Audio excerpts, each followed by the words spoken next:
NeonicVoid Productions presents.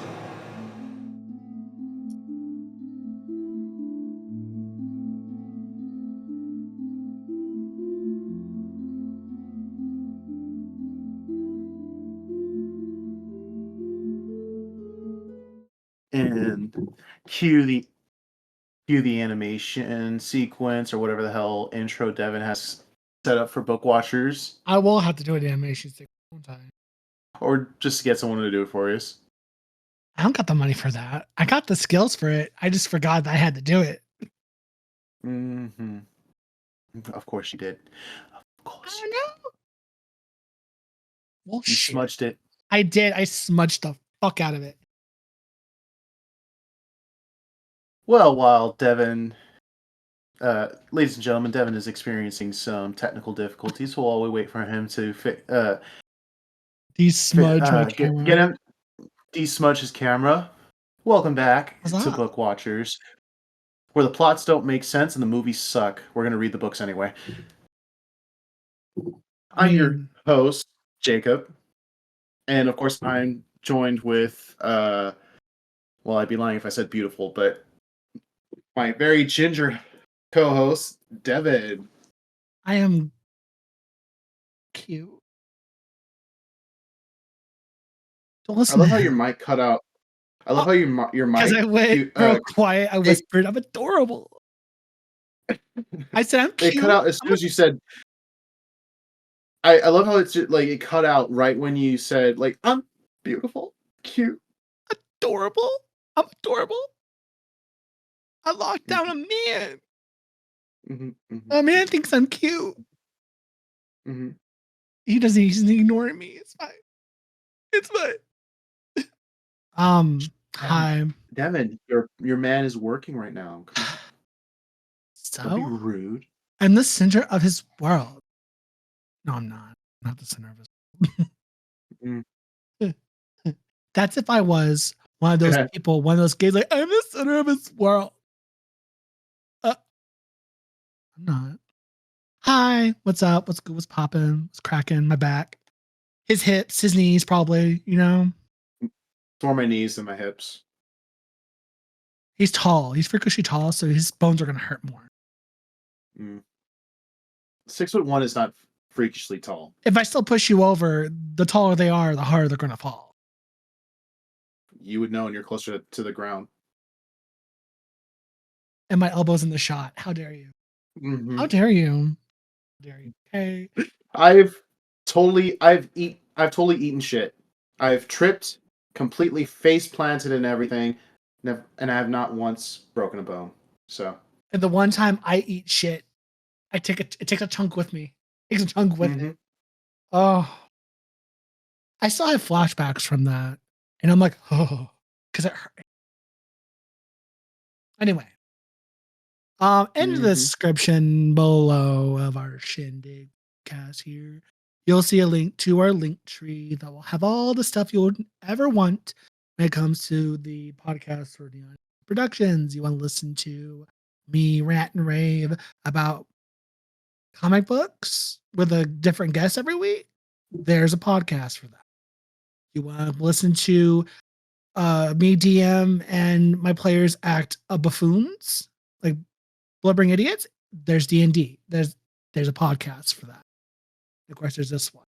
So there's a lot there. Of course, the YouTube will be in the description below. If you're watching the video, you already know the YouTube's there. So welcome. Hi, how are you? If you're only listening to the audio, I mean, there's a video podcast. You see my beautiful face on your screen.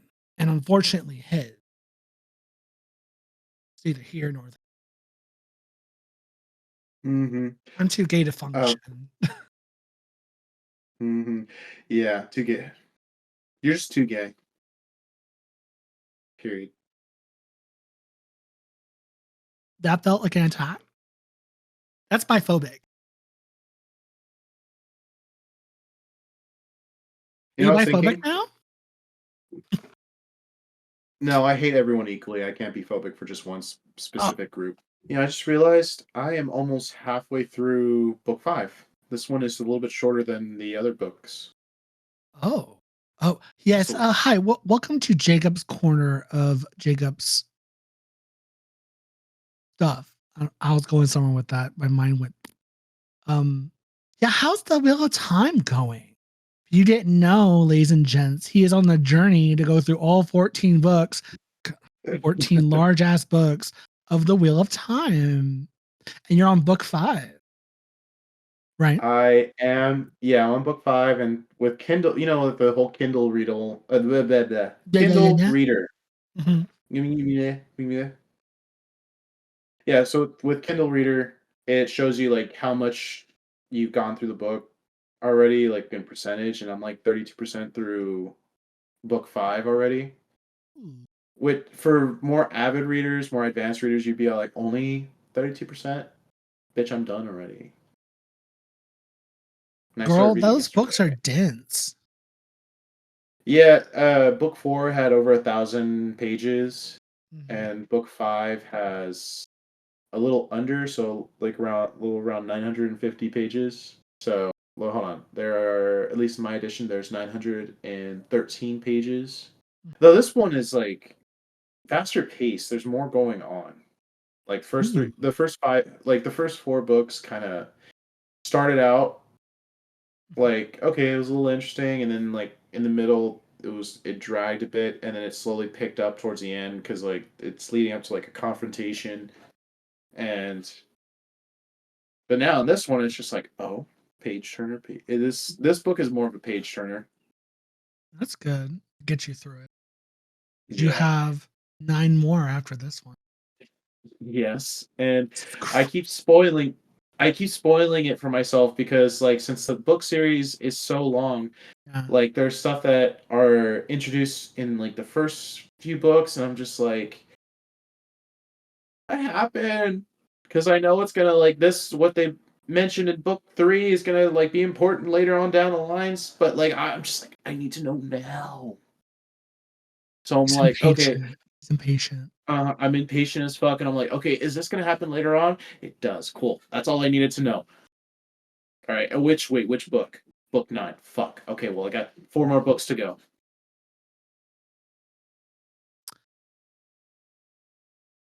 Well, that's going to be a journey to going through those books for the book watchers at some point. Don't think we're honestly. I don't think we're gonna review all 14 books because that's just a lot. I was thinking for right now, just doing the first 2 since Oh no, those have I'm been not already. talking about all at once because that's insanity. Spread No, it no, out. not in mine. Not no. I'm talking the same way. But I'm just thinking for like right now. Let's just do the first 2 since those have been adapted into the Amazon shows already. Oh, okay. You're gonna follow the Amazon series. I mean, that's a good way to Yeah. do it. That'll give me a reason to watch the show. I have to watch it for the pod. 'Cause I haven't watched Hmm. any of it yet. And it's only the first 2 seasons, right? Yeah, there's 13 episodes on each season, so well, hold on. First season has 10, second one I think has 13, but they're long episodes, so you better, hop to it.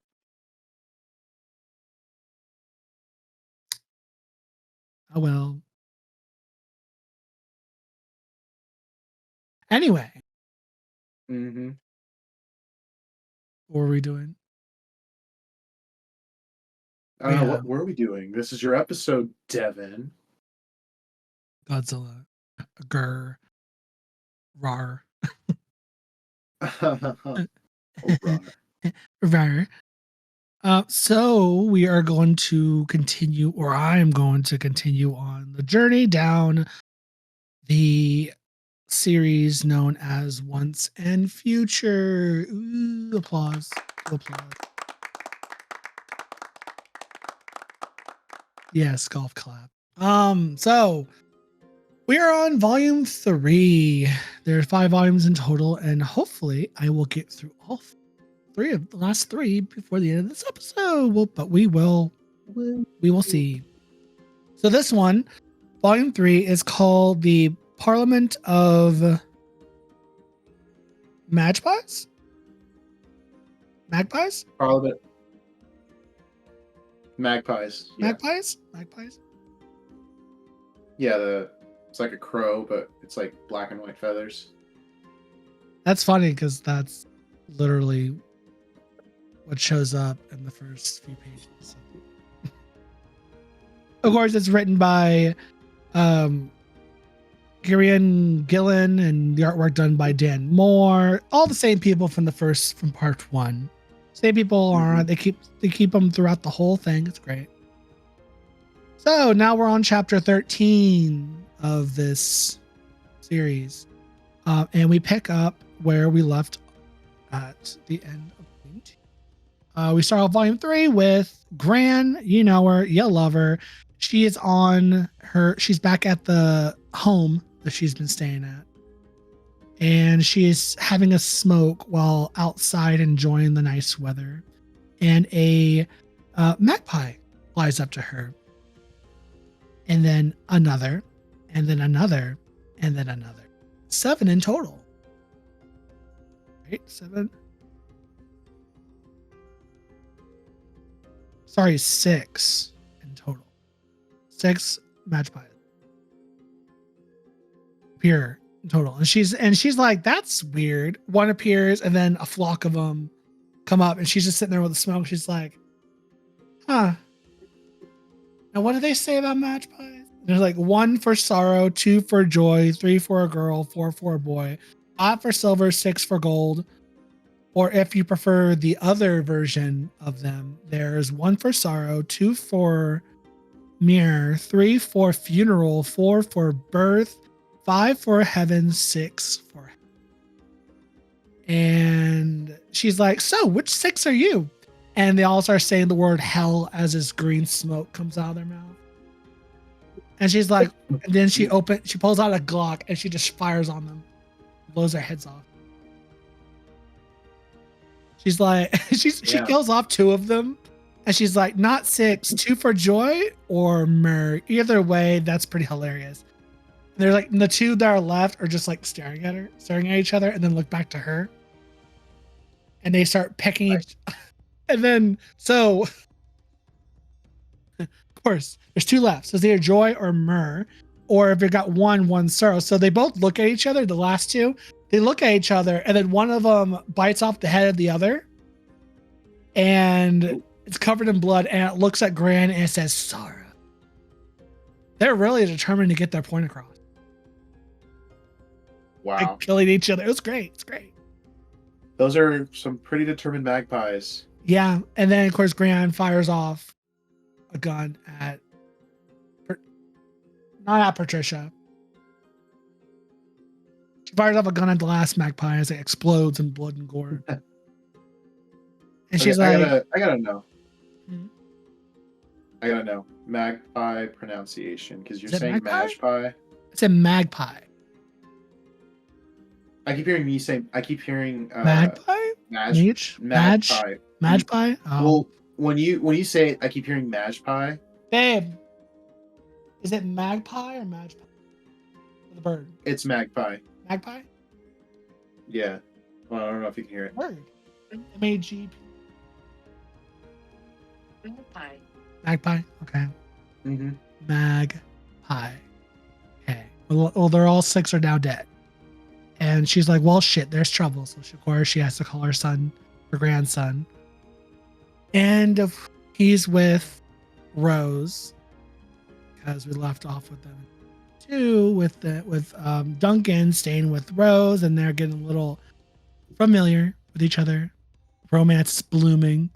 Oh. Duncan gets the call that there's trouble, and Rose is like, well, let's just see what's going on. She has her pens, she's scrying, and there are these pens that cross at 2 different points. And she's like, nothing tonight is going on currently. So she's like, don't worry about it. So the next day happens, and they go see Gran for New Year's Eve. You know, like you do. Mm-hmm. And Gran's like, there's something fishy going on, obviously. And Duncan has been going around killing monsters and shit in between volume 2 and volume 3. So he's been very busy. And Gran's just like, wow, this is what you've been doing. He's like, I've been doing this the whole time, killing off, and it shows scenes of him killing off cats, some plant monster, some monster attacking London. Like he's been very busy taking care of all these things that are popping. Then Gran, of course, they're trying to figure out what's possibly going on here, and that maybe it's Galahad, maybe it's something else.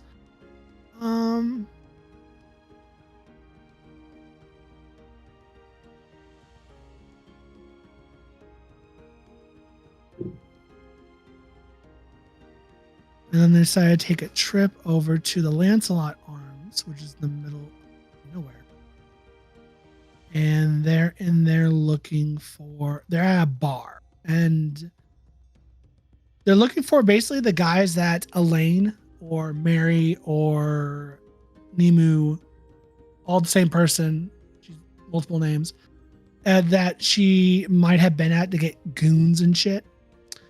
And all these guys come up and they get into like a bar fight because the guys that she hired, obviously, they were basically sent off to the slaughter. So they're trying to look for the henchmen for her to try to find her. Didn't go so well. They get into a huge, big old altercation. And then there's someone at the front entrance of said bar, said Lancelot bar, as the fighting's going on inside. And someone walks up to him as this colorful smoke comes in, which of course in the first 2 volumes that happens, something fairy tale is going to happen where someone's appearing, and the guy that's we got some Disney shit going on here. They wish. So the guy that's watching the front entrance gets an axe to the face, like straight down the middle. It gets chopped in half as his body is thrown in, his head chopped off, and it is the Green Knight. Oh shit. Oh, do you know the story of the Green Knight, Jacob? I mean, we did see that movie. Yeah, that's pretty much all I know about the Green Knight. Oh, well, the Green Knight, he loves to play game. And his whole deal is, well, the story of the Green Knight is there's a knight. I cannot think of his name at the moment. Huh? Sir Gawain. Okay, John, my boyfriend over here with the knowledge.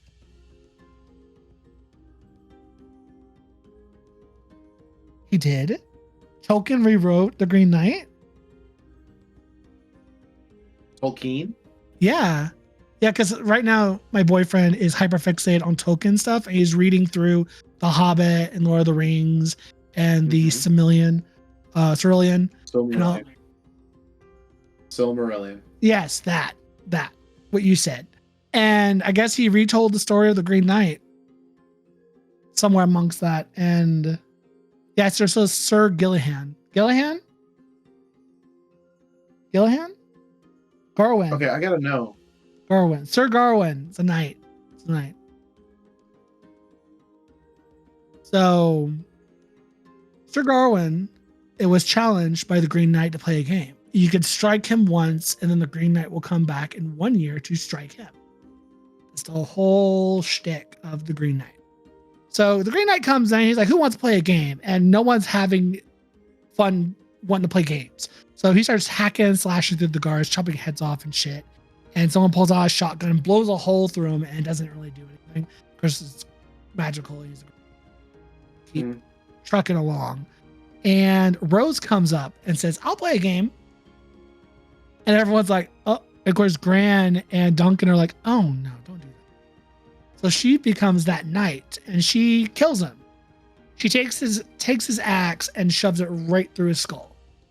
And he is dead. Quote. But then when he sits in his blood after a few minutes, he gets up covered in blood and he's like, cool, I'll be here in a year. Peace. And he walks out.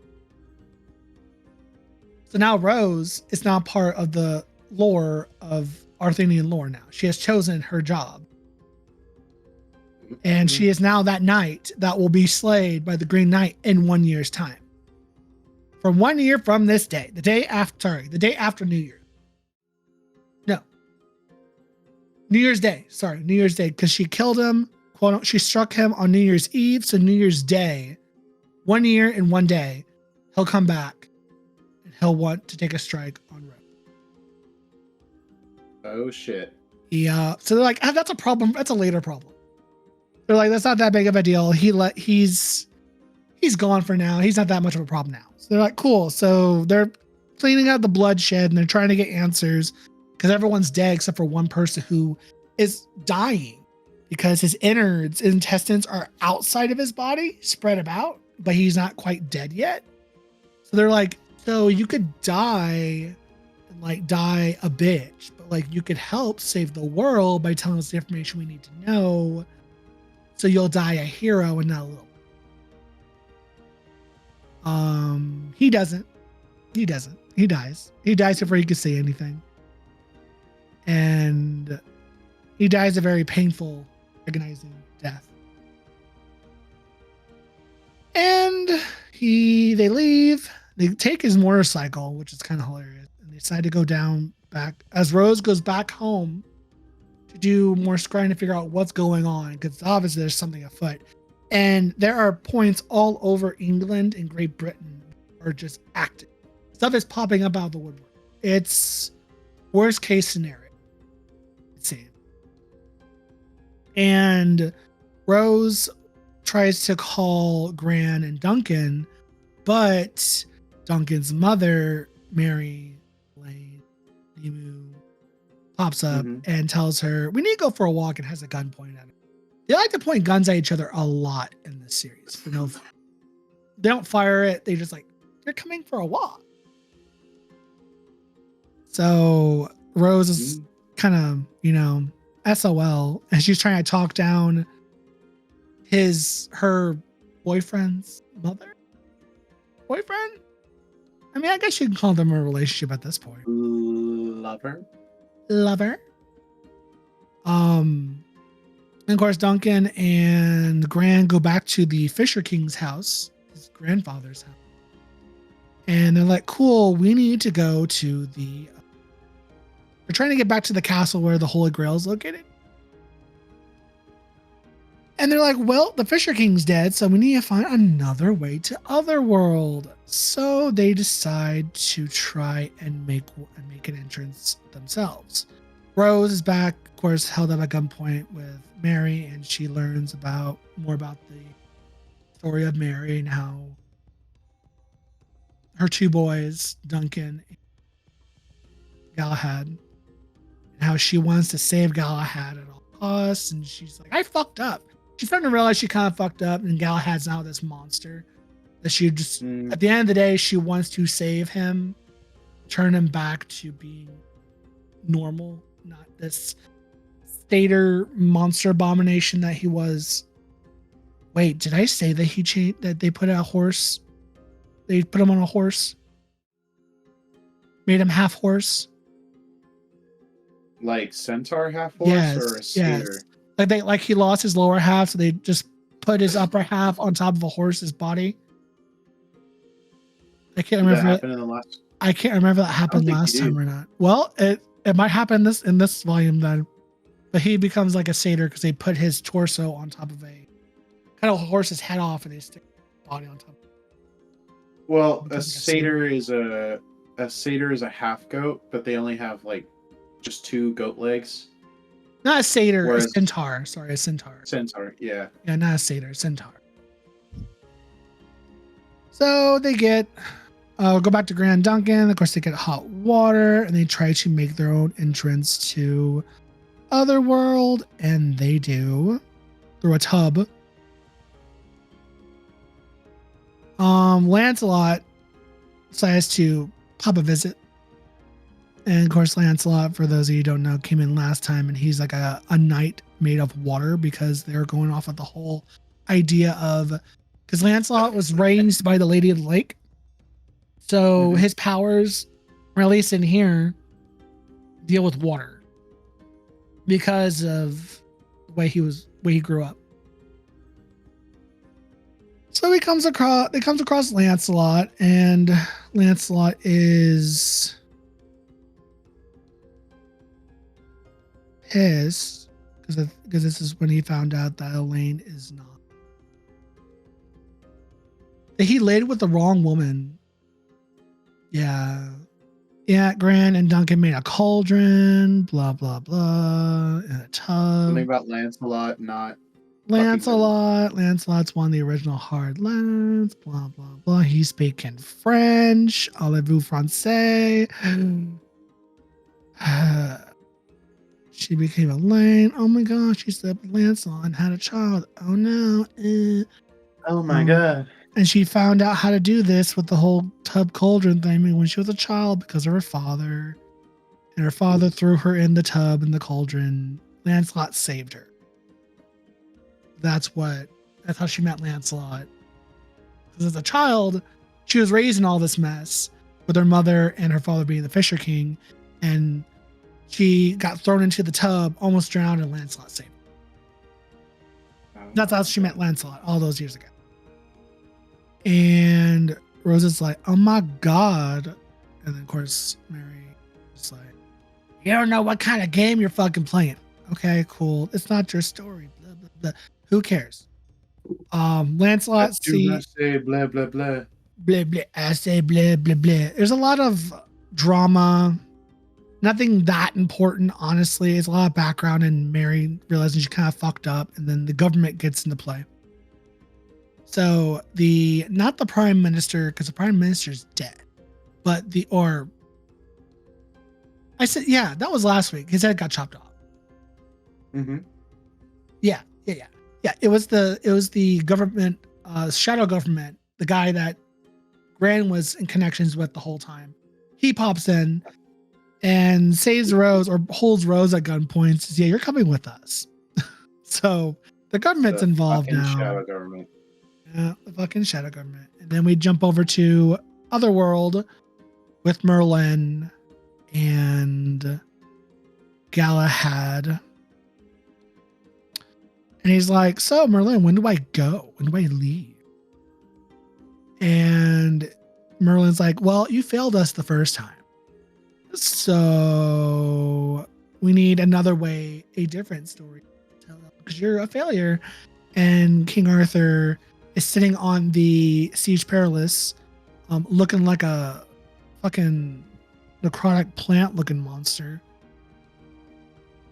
And he's kind of just, like the plants are growing out of him on the Siege Perilous, which is weird. Because honestly, the Siege Perilous, the only person that can sit on it is Galahad. Otherwise, the Siege Perilous will kill you. So he's not doing so hot. And Merlin is just honestly just trying to keep everything together, trying to keep the king alive as well as for his forces and shit. So poor Merlin, he's trying his best. Lancelot loses his goddamn mind because he laid with a hag, or so he says. I didn't lay with Elaine, I laid with a hag. And that's when he actually finds out he slept with someone else that wasn't Guinevere, which Guinevere is Arthur's. Mm-hmm. And that's the whole story with that, is that Lancelot lays with his head and stuff. And he's like, that wasn't Galahad. It's a hag. It's a witch. And he kind of goes ape shit. And he's like, who the fuck did I sleep with? And she had his child. Ooh. Yeah. And then they run into a dragon. You know, like you do. Ooh. There's a big old green and black dragon laying on a pile of gold. And then we jump back to the buffoonery of Mary and the government and Rose, and how the government is trying to be like, see the mess you made? We're here to audit you, basically. Y'all have been killing too many police officers. So now we're going to see what the fuck y'all are up to. Because this is shady shit. You're killing too many police. That's basically what they're doing. They're doing an audit. Audit. Air quotes for those of you listening. Audit. They're doing an audit because too many police officers have died in the process of all this. So they're like, too many people are dying. What are y'all doing? So they're caught in all this mess with Mary. And again, not really that important, to be perfectly honest with you, just drama. And the dragon, they're trying to get away from Lancelot, as trying trying to climb the dragon to get over him to leave. But Lancelot comes in, guns blazing, or in this case, water sword swinging, and Mary tries to make a escape to Otherworld through the cauldron of that tub because Merlin needs her. Merlin needs her, so she jumps in.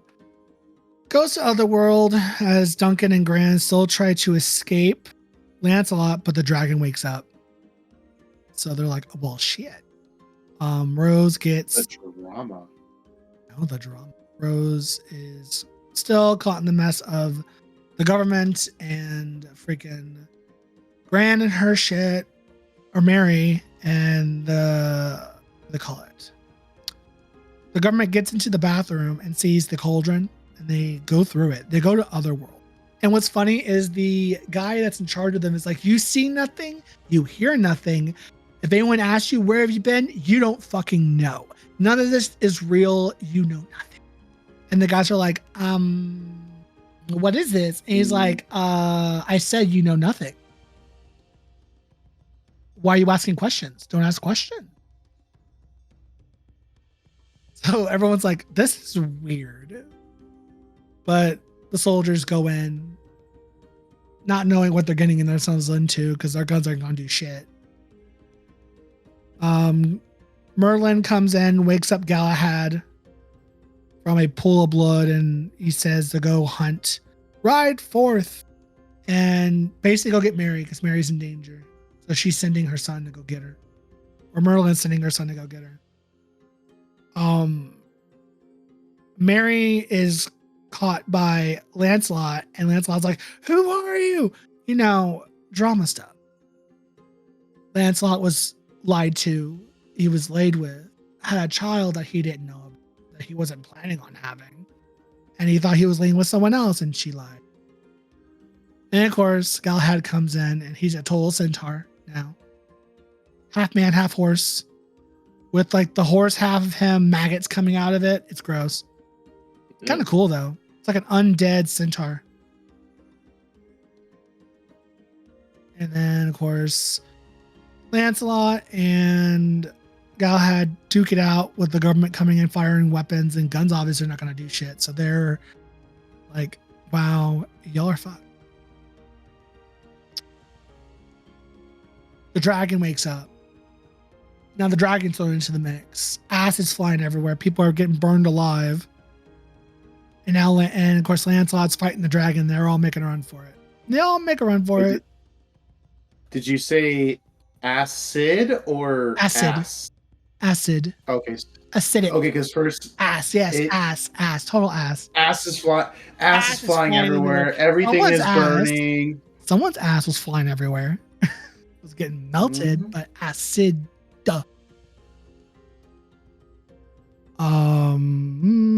Not important. Rose goes back home to her apartment. She gets a gun. Not important. The government realizes they catch up to Gran, and they're like, yeah, we're doing an audit.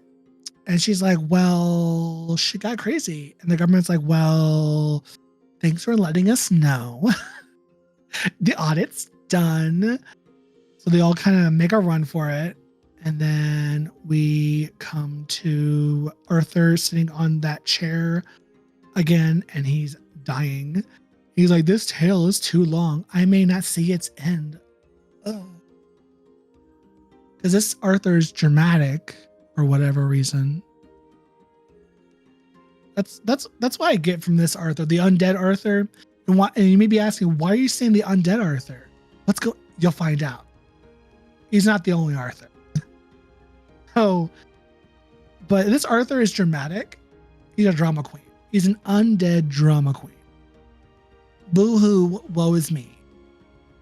When? Like, oh, I'm dead. I'm dying. And I live again. And Merlin's like, you're not dying as long as I'm here. Using his undead fucking magic. Yeah, using the wiggly fingers. Oh, I can't talk today. I'm sorry. Just ignore me. This is why Devin is doing podcasts today, because I can't fucking talk to save my life. Well, good thing our lives are not dependent on it. Mm. Our lives we will not die because we would be fucked. God, Jay, get it. Mm. So, Mary and Galahad. Oh my God, Galahad's like, oh my God, I saved you, Nimu. Ooh, and Mary sees her son finally. Now she has not seen him since he got riggedy wrecked. Last time the Galahad was in battle, he got riggedy wrecked. He lost a leg, lost a limb, and she finally sees him, and she sees that he's an undead centaur, and she's fucking pissed. She's like, "This is not what I fucking asked for. It's not what I fucking wanted. Why is he a zombified looking zombie Skeletor looking bitch on a horse? The fuck? I didn't ask for this. The fuck, Merlin?" And she's cursing Merlin's name. And she's like, she's trying to figure Merlin, out, Merlin, you bitch. Then the maggots start crawling off of the horse's leg. And because Merlin's using the maggots to communicate, so he's making like words like the grail or all is lost and blah, blah, blah. Basically a mission, try to get the grail. If you can get the grail, you can turn Galahad back to being a human. So that's the whole thing there. And she's pissed at Merlin because Merlin's like, this is not what I asked for. And he's like, well, you failed me. So tough shit. Oh, you wanted perfection? You wanted him to be alive? Yeah. You should have done better, sweetie. Exactly. So throughout this whole journey, Mary is realizing, yeah, I done gone fucked up. I teamed up with the wrong people in this bullshit. You done goofed, son. Done goofed. Riggedy goofed.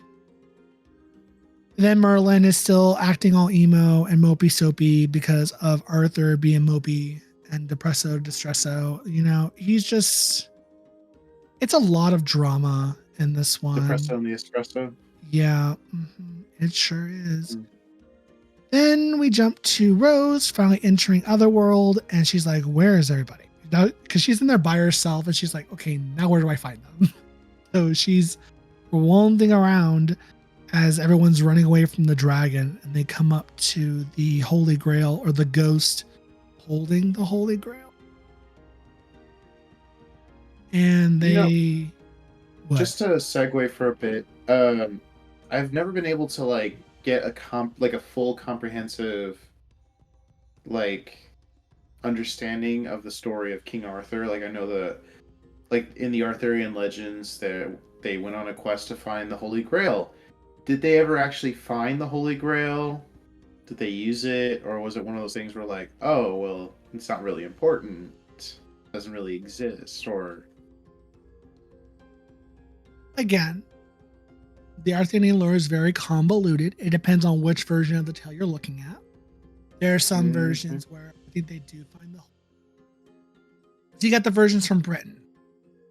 Then you got the versions from the original versions from like Britain don't have Lancelot being the most important knight or the most powerful knight.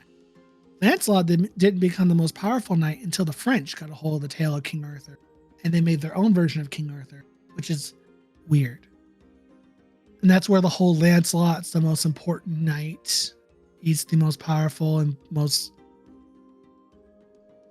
he's the holy knight. Ooh. It's because of the French. Because Lancelot is French. So, were they the ones that made it to where Lancelot slept with Guinevere? Well, at least or was that always that I think that was always a thing. Well, at least, if nothing more than the French one, yeah, because he slept with his wife, with the queen, and made Galahad. Like I said, it's very convoluted. I do eventually want to tackle that for book watchers. Get a version of it, or look at multiple versions. Be like, cool, here's the consensus here. It's fucking insane. I think Barnes & Noble has one of their like not textbook editions, but you know those Those they're Barnes and Noble collector, editions. yeah, Yeah, like I still want to get their edition of Wicked yes. and then the Arthurian Legends. Same. Because I think with them they just get like the most popular, Yeah. more well known. So it's probably gonna be like the British version of that, or probably like the mix of the British and French. Yeah, I have no idea which version they have. I do want to tackle that because I also want to tackle the Green Knight and read the story. Mm. Talk about that. Goes on with Oh, yeah. but that's a future beast to tackle. What I would love to do is find two different versions of King Arthur. You read one and I read the other, and then we compare notes. That'd be fun to do for a future episode. Which version of King Arthur did we read? And we talk about the differences between the two, because there's a lot. And like the story it's already displayed, there are multiple versions and it's very convoluted and shit. And trust me, it's gonna get more fucking convoluted in here in volumes 4 and 5. Wasn't there a version where they where like Morgan Le Fay and King Arthur are like brother and sister, and she like gets him to fuck her, and they have Mordred or whoever. Some bullshit like that, yes. Yeah, and then Where's there's other Morgan Le ones Fay? where that just reminded me, like, wait, hold up. We got Merlin, we got King Arthur, and we got Galahad and Lancelot. Hell, we have 2 King Arthurs. We even had freaking Beowulf. Oh, wait, whoa, hold the phone. Where's Morgan Le Fay? Where's Mordred? Where's like the big baddies? Unless they weren't actually the big baddies, because from what it's turning out to be is like Arthur's the real problem. So does that mean Morgan Le Fay and Mordred, and like wasn't there another guy like Mordred? Something like that. I think there was there another 2 one. bad guys. Yeah, well, something like that. Wasn't he like a druid or something, or was that Mordred? Like, God, because I know in the version where Morgan Le Fay and King Arthur were siblings and they fucked, Morgan ends up having his son, like having a son with him, and he like tries to like claim the throne or something. I don't know. It was one of those like old Arthur and the like Knights of the Round Table. Yeah, came out in like the 80s. Like it's one of those movies that came out in like the 90s or the 80s.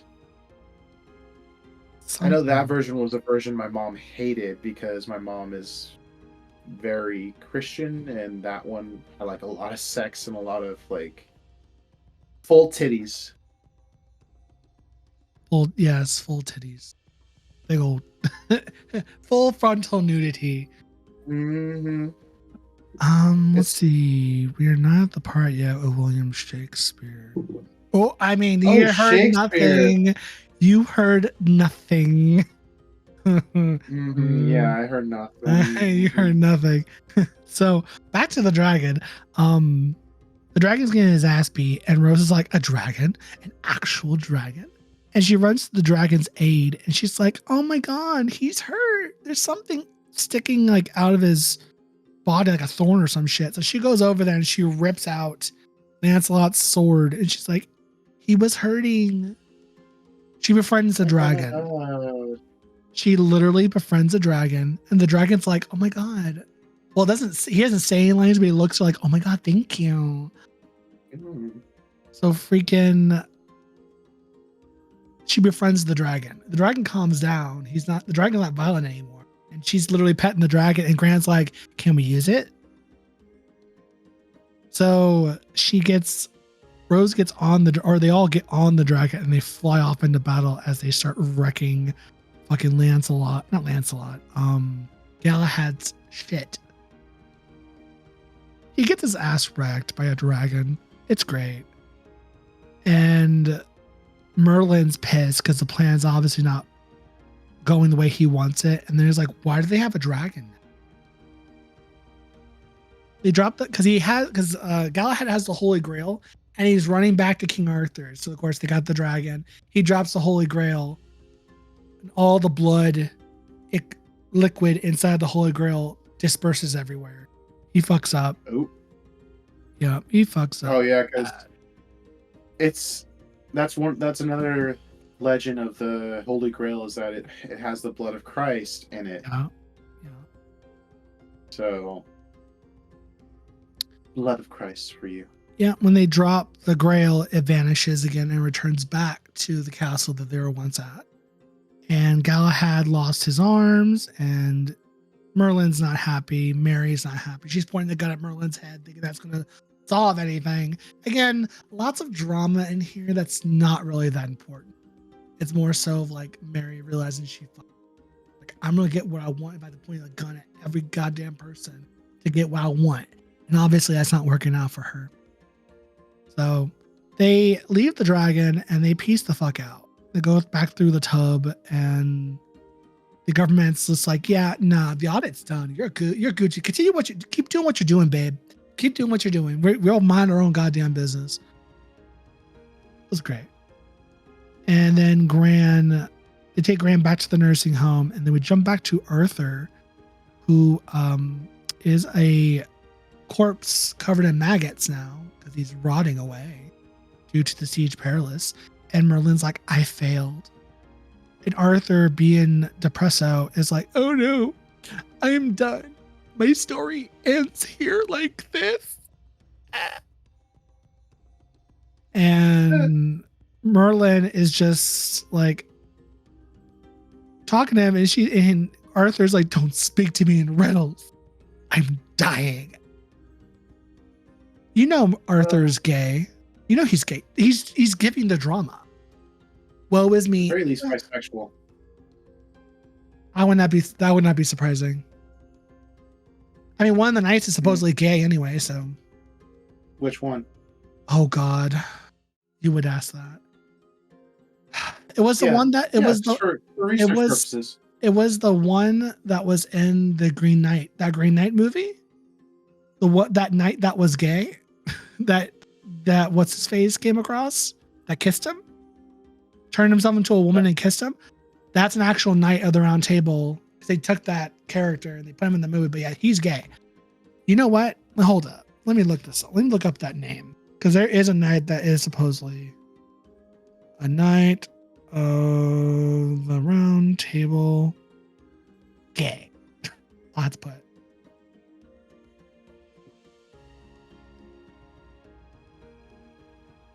Lancelot's gay? Oh, it is Galahad? Not Galahad, because Galahad is Lancelot's son, but Galahad is how you say it. Galahad. Galahad. Haut hat? Is that Galahad. Galahad? Galahad? Galahad? G-A-L-E. Yeah, G-A-L-E-H-A-U-T. Galahad. Either way, he's Lancelot's champion lover. So I think that was the knight that was in Green Knight that's gay. And there's also people talking about how some of the other knights might have been in a relationship, but I think that's the main one, is that Galahad was gay. Point is, one of the knights is gay in the original Arthurian stories. That's why they put him in Green Knight. Yeah, that knight was gay. Gay with a capital D. Homosexual. So Arthur's being a homosexual, and woe is me, boo-hoo, I'm dying. Then we jump to the shadow government doing shadow government shit. Not important. They get the Holy Grail again, and King Arthur is just over here like, and he drinks the blood of Christ, and he comes back. And he's in his full flesh form. He doesn't look skeletal anymore. He looks like a Skeletor looking bitch. For those of you who want to know what they look like if you're watching the video, I'll show you what he looks like. You're getting the whole Wow. He looks like a Ew, straight up dude. Skeletor bitch. Ew, Like- he looks dehydrated as fuck, man. Yeah, girl Drink needs some water. Girl needs some You need water and some some water. skincare. Hydrate yourself. Okay. I can't talk. I'm over here I'm pretty sure like viewers that are watching right now, they've just been seeing me like sipping this, and I'm like, it's not tea, it's coffee. I'm drinking soda. I have no room to smoke. Yeah. Oh But at least we don't look like this Skeletor looking ass motherfucker over here. my god, he needs sun. He needs some vitamin D. Like, damn. He looks vitamin deficient here. Like, where's your nose, bro? You just got holes in your face. Oh god, is he gonna like go all money the mummy on us where he just like sucks someone's life force out of them and reject? Oh no, that's his final form.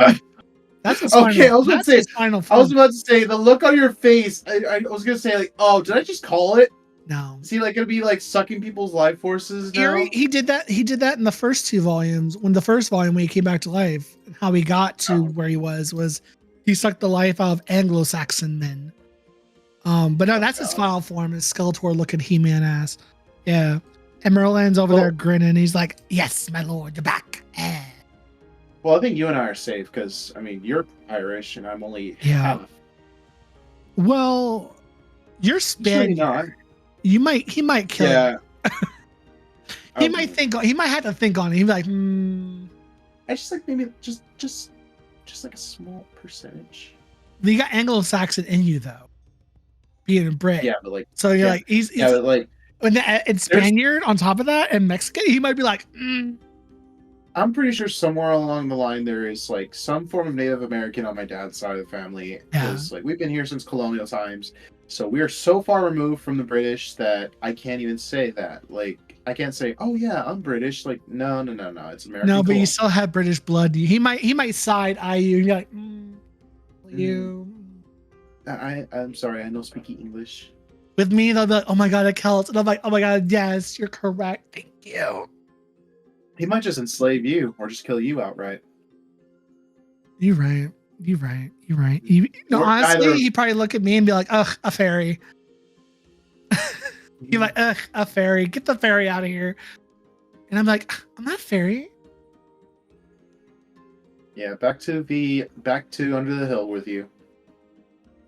Rude. So Merlin's now evil grin, gay boy.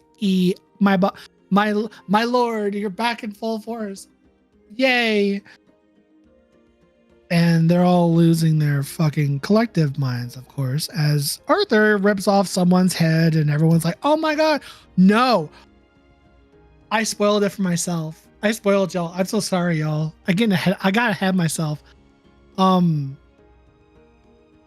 This is when King Arthur goes to England to the Prime Minister, because the Prime Minister addresses the country about King Arthur.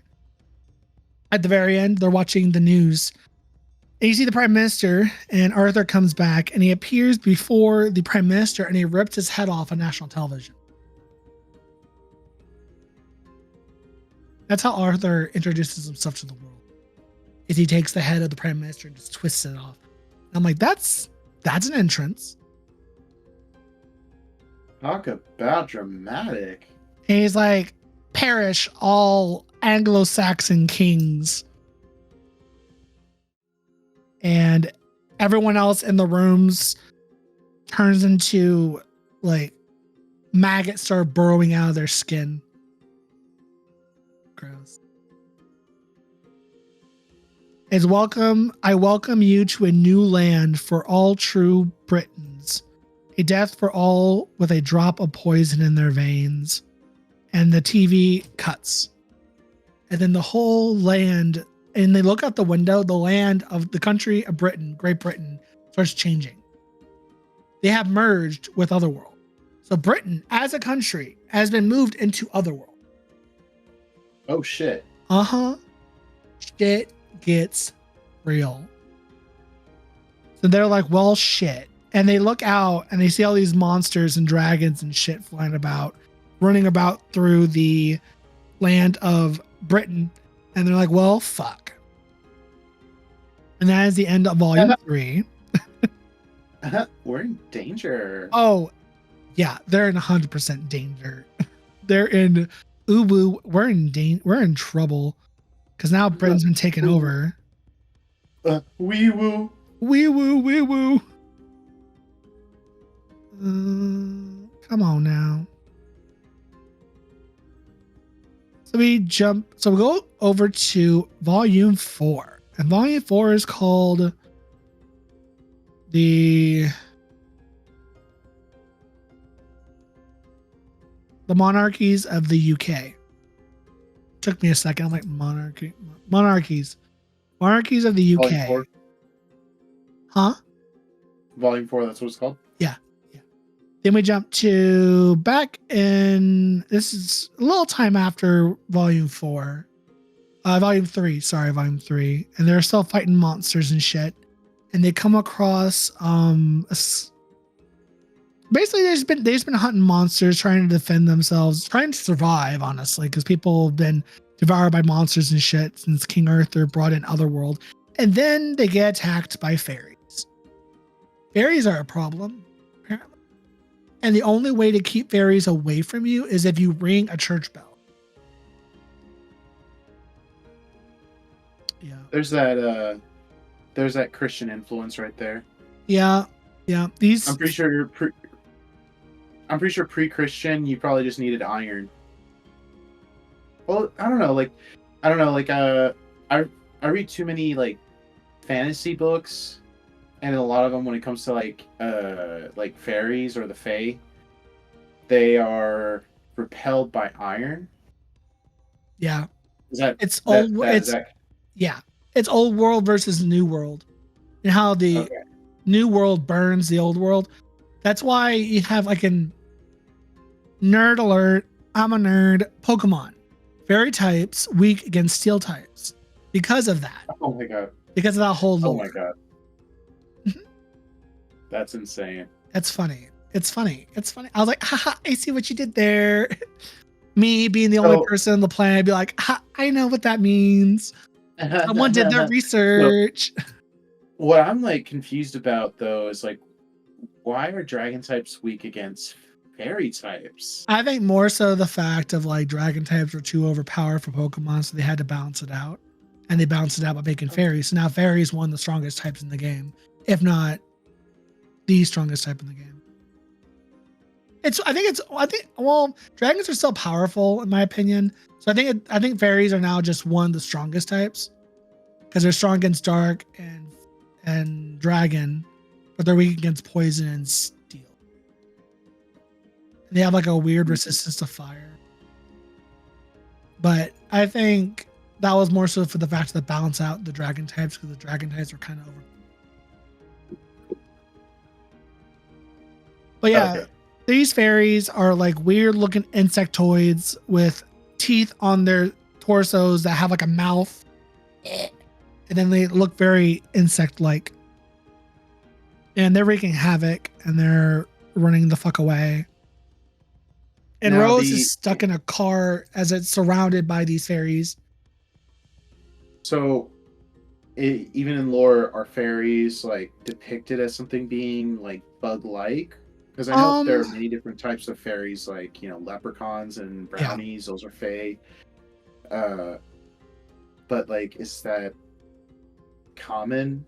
Insectoids? Like no. Yeah. Not really. I mean, I could see where they get the inspiration for that to make them look very insectoid, but I don't think they're not really described as. I mean, I don't see them as very insectoid. I can see where in this iteration of the fae that they make them that way. Because not all fae are little pixie-like wings, as you were saying, like leprechauns and brownies and the Doulahan's another fae, and that's the Headless Horseman. That's another fae. It's just like. I was about to say the Wild Hunt, but I don't think the Wild Hunt is. Wild Hunt's Norse. It's true. It's Eastern Germanic. Yeah, but the Wild Hunt's led by Odin. But nonetheless, all that kind of merges in and shit. But yeah, no, in this story, they depict these little pixies as like insect-like creatures, and they're just wreaking havoc. They're annoying little bastards, as they say. All fairies are bastards. And I'm like, I'm offended. Because I get called a fucking leprechaun.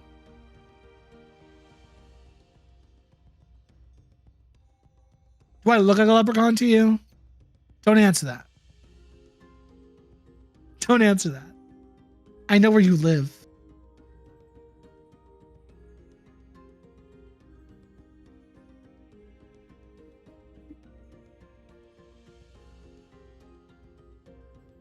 Fuck you. They retreat back to the nursing home. Again, stuff that's not important. They try to figure out how to survive and leave the nursing home, while some of the old people are like, oh, I want things to go back to normal. And Gran's like, tough shit. There's no going back to normal here. We're stuck here. We have to live in this. This is our lives now. So they gather up all the old people and they try to find a place to live, honestly, to fucking survive all this shit. And Merlin and Arthur are doing Merlin Arthur shit things. They're trying to devise a plan to bring the land back to the way it was, as well as, of course, the other Arthur, King Arthur, that was already introduced. Right? There was already one that was introduced. Right? No? Wait, what? Was there two Arthurs when we talked about last week? Mm-hmm. Okay, cool. Yeah. Cool. I didn't want to spoil anything. Cool. The second Arthur. So you talk about the second Arthur and how they were like, how do we need to get rid of the rival king or the false king? So there's all of that. And Gran and Duncan are, of course, drama to try to figure out how to survive. See a werewolf randomly. They show the fake king, the false king, as well as the other Merlin. And how they're like, oh, we will destroy the Welsh dog. So the other King Arthur calls the King Arthur that we know a Welsh mutt or Welsh dog, which is kind of funny because this King Arthur is more of a Celtic Welsh, while the other one is more of a Briton Anglo-Saxon. That's the vibe I'm getting. They never actually say which one it is, but it's given the vibe of the Anglo-Saxon King Arthur. So there's a lot going on here. Craziness. They decide to take all the old people over to the Grail Castle where the Holy Grail is at. They're like, there's a bunch of rooms at this castle. Why don't we just move everyone over there?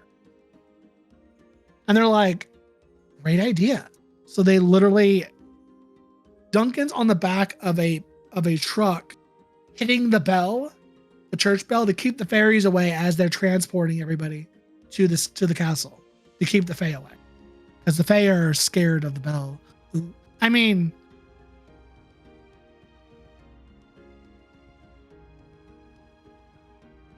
that's kind of a joke at me because I always say that when I go into a church, I'm a person of flames. It's a church bell. They don't like the church bell, and I'm like, I just made a joke at myself. It's funny. Huh? I hate myself. So they get to the castle and make themselves at home in the many, many rooms that are located in this castle. Then we jump over to the north of the castle, where you see the two Arthurs gather their armies for battle. Because, again, one depresso gay meets another depresso gay. They're like, there can only be one of us. There can't be two gays. There can only be one. Oh my God. So now they're duking it out. They're trying to puff out their chest, see who's the gayest of them all. I'm not wrong. Hashtag not wrong. And it's more entertaining to think that way anyway. So the Welsh gay, that's what I'm calling the Welsh gay and the Saxon gay. So the Welsh gay summons his undead army while Lancelot stands there looking like a boss ass bitch, and he takes down the whole army by himself. He slashes his sword and they all get cut in half and shit. He's laying down the law. When they get to the castle, they clear it out. Blah, blah, blah. They make themselves at home. Some backstory Gran happens where you learn more about Gran and how she raised Marius from a child and how she kind of misses her daughter. And you kind of see a different side of Gran where she wishes she didn't include her in this mess. That's all her. At the end of the day, it's her fault that all of this is happening because she fed all these ideas into her daughter's head, and that's what kind of started the whole mess that we're in today. And you can see Patricia in the video. You cut out She's for chilling. a second there, Seth. Oh, Patricia's cleaning herself, giving herself a good lick down over there. Must be nice. I can't see her. Oh, okay, there she is. I see her. Yeah, she's chowing. She's going down. It's Yeah, going you can probably down. hear Shelly. Well, Shelly's like right here, Oh, just really? staring at me. Yeah, she's just staring at me. She's like, ugh, humans. Yeah. Girl, I gotta cut your nails. I gotta cut your nails. As soon as I say that, she immediately hides her paws. Oh. So She from just there, tucks them. what? She just, like, as soon as I touched her paws, she just, like, went, tucked her paws in, like, nope. So from there, they leave all the old people and they're like, cool, we gotta devise a plan. So she literally makes a stack of cards for every situation that they can come across.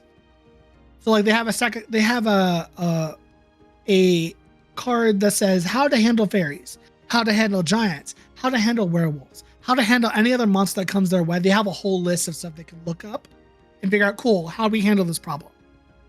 So now they have a list. So Jack, one of the nurses, is there, and she gave him the box with all the cards in it to, here, now you can fend for yourself. Just look up which monsters coming your way, and you can figure, it'll tell you how to kill it or how to get rid of it. So he's like, okay, I guess that's fine. As they drive away, Rose, Duncan, and Gran drive away, and we jump back to Lancelot laying waste to the whole army of undead. And it's just Galahad standing there. He's like, oh, power. Lancelot just fucking wrecking. Just, I'm Lancelot. Ugh. And the other Arthur comes Hear me by. roar. Huh? Hear me roar. Then Galahad goes on one knee as he bows to Arthur's wife. Because the other Arthur's wife is there. Fucking Guinevere. She's there, and she's literally. Guinevere has a hood up, and of course you can tell it's a female. She's wearing like a dress. Her body is glowing in this radiant energy, and you don't see her face. So it's like, is she even? So she's like a radiant light inside of this hood. But she's there with the other Arthur and shit. And Merlin. And I'm like, that's weird. Okay. That's suspicious. Yeah, that's weird. Then they go to Bath, Britain, or the city of Bath. And they get there and they're like, huh, why does this place look a little Roman? In Otherworld. Because obviously everything changed, kind of. So it's like, this place looks a little Roman. Why? And they're like, oh, wait, this city was under the control of the Roman Empire when they tried to take over. When they took over Britain or Britannia back in. And they're like, oh. I think London was originally built during when the Roman Empire existed. Like it was built while Rome controlled, then Britannia. Yeah, so they're I like, think, oh, don't quote me on that. They're like, oh, this city is Roman. That's what's going to be here. So they're looking around because they're trying to get into the bath house they were in last time. Get to the Lady ladies of the lake. And they see, when they get into the city, they see a bunch of statues of people. And they're like, oh, here. What could this be? Oh, and it is a Gorgon. And not just any Gorgon, a male Gorgon. Ooh. There is a male Gorgon in Greek mythology. One.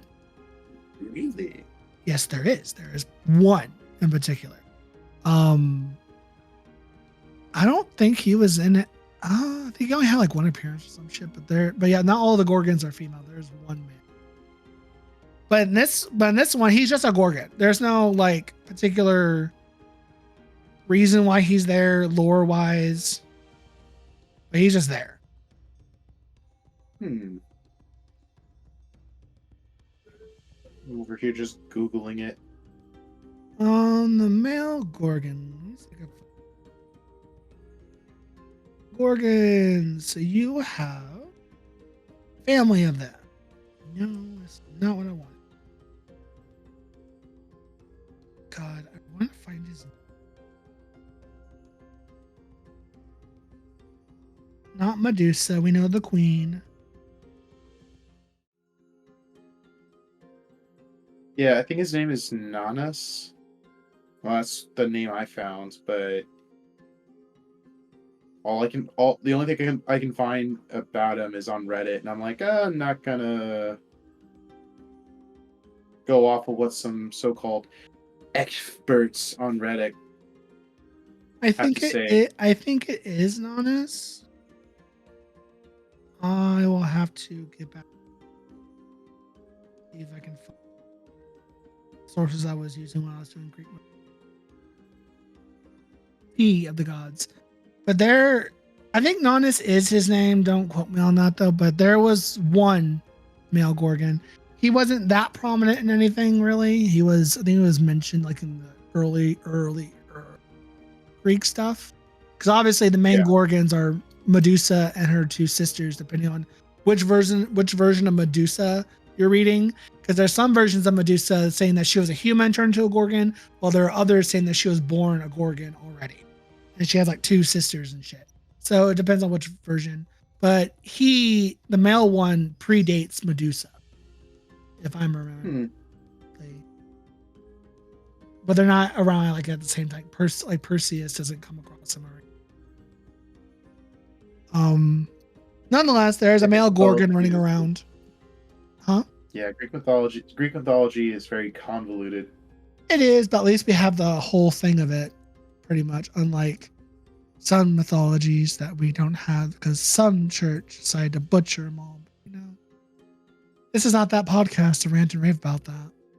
Because I can, and I shall, and I did. Yeah, save it for that other podcast.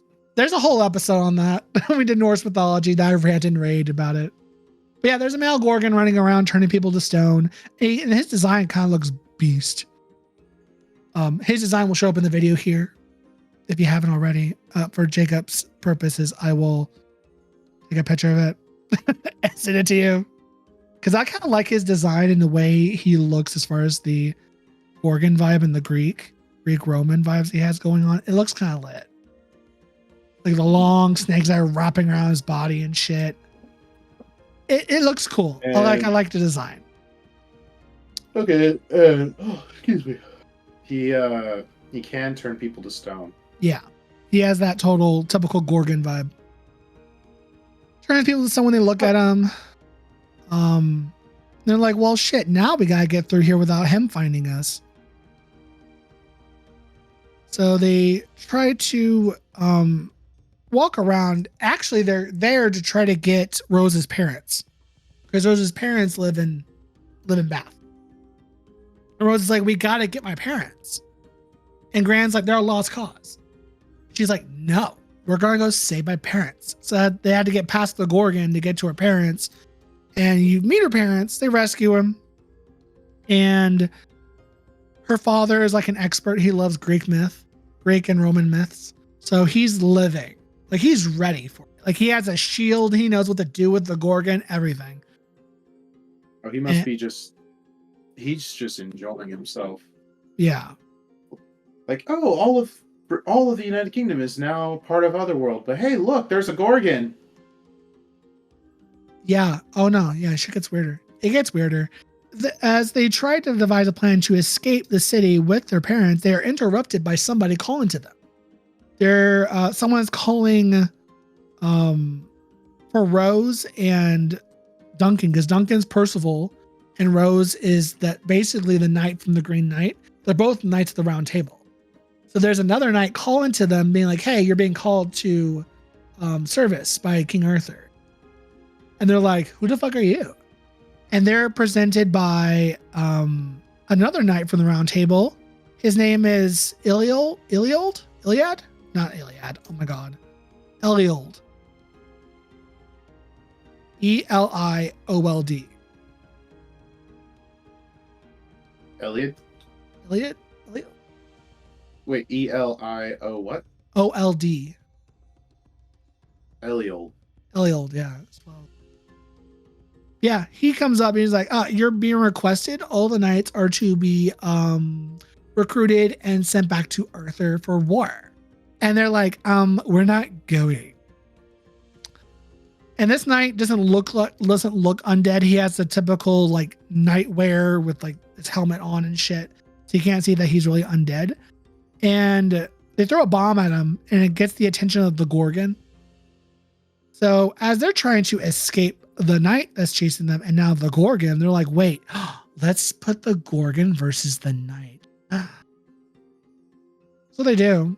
As they try to escape into the bathhouse. And when they try to get to the place where the Lady of the Lakes are, they're like, oh shit, there's a pit. Oh shit, is that the River Styx? Oh shit, Hades. The underworld. Okay, that's nice. Great. Shit. Uh-oh. Fuck. So now there's the underworld. And the pit of where the water was, they look down and they see the River Styx. And it's the underworld, or AKA Hades. For those of you who don't know, Hades is also the name of the underworld, not just the god. So they're like, well, shit. We need to get the fuck out of here. So they put the knight against the Gorgon. And the knight's like, I'm up for a challenge. So what does he do to counteract the whole Gorgon stare? Yeah, no, he cuts out his eyeballs. The knight cuts out his eyeballs. Like, and his eyeballs are on the floor just in a puddle of blood. And he's like, fight me. And him and the Gorgon fight. And I'm like, that's okay. That's excessive. That's dramatic. I mean, leave it to the gays, right? Mm. And yeah, they make a run for it. Stuff happens, drama happens. Duncan meets Rose's parents. They're having a moment. They're just like, oh, Rose is so great. She's been so helpful. They're like, oh my God, Rose, I'm so glad you survived, blah, blah, blah. You know, typical drama shit. Not that important. And of course, they bring back her parents back to the castle. And of course, she still has Jack, still has the cards, the little box that has all the what to do with certain monsters and shit. And he's like, how do I use this? And she's like, you pick the card and you read it and you do what it says. You'll be fine. You'll be fine. They leave again. They leave the parents, Rose's parents there, and they leave. And then they discover that something has came to the castle. Can you guess what came to the castle? Take a guess. Give me a guess. All I can say is something big. A dragon. No. It's humanoid. It's something big. A cyclops. Close. A giant. I don't know. You're close. Cyclops was Same. I mean, it's not the same Same thing. shit. It's not the Except, same like, thing. Same shit, but biocular. Well, this giant, I don't think has eyes. Well, his design doesn't look like he has eyeballs. So we jump back as the people at the Gale Castle, the old people, they're dealing with the giant now. The giant's like, I smell Anglo-Saxon blood. I'm gonna nom nom, dinner time. So now they're like, well, shit, what does it say on giants? So as they're handling that, Gran, Duncan, and Rose are being chased down the road by a knight riding a lion.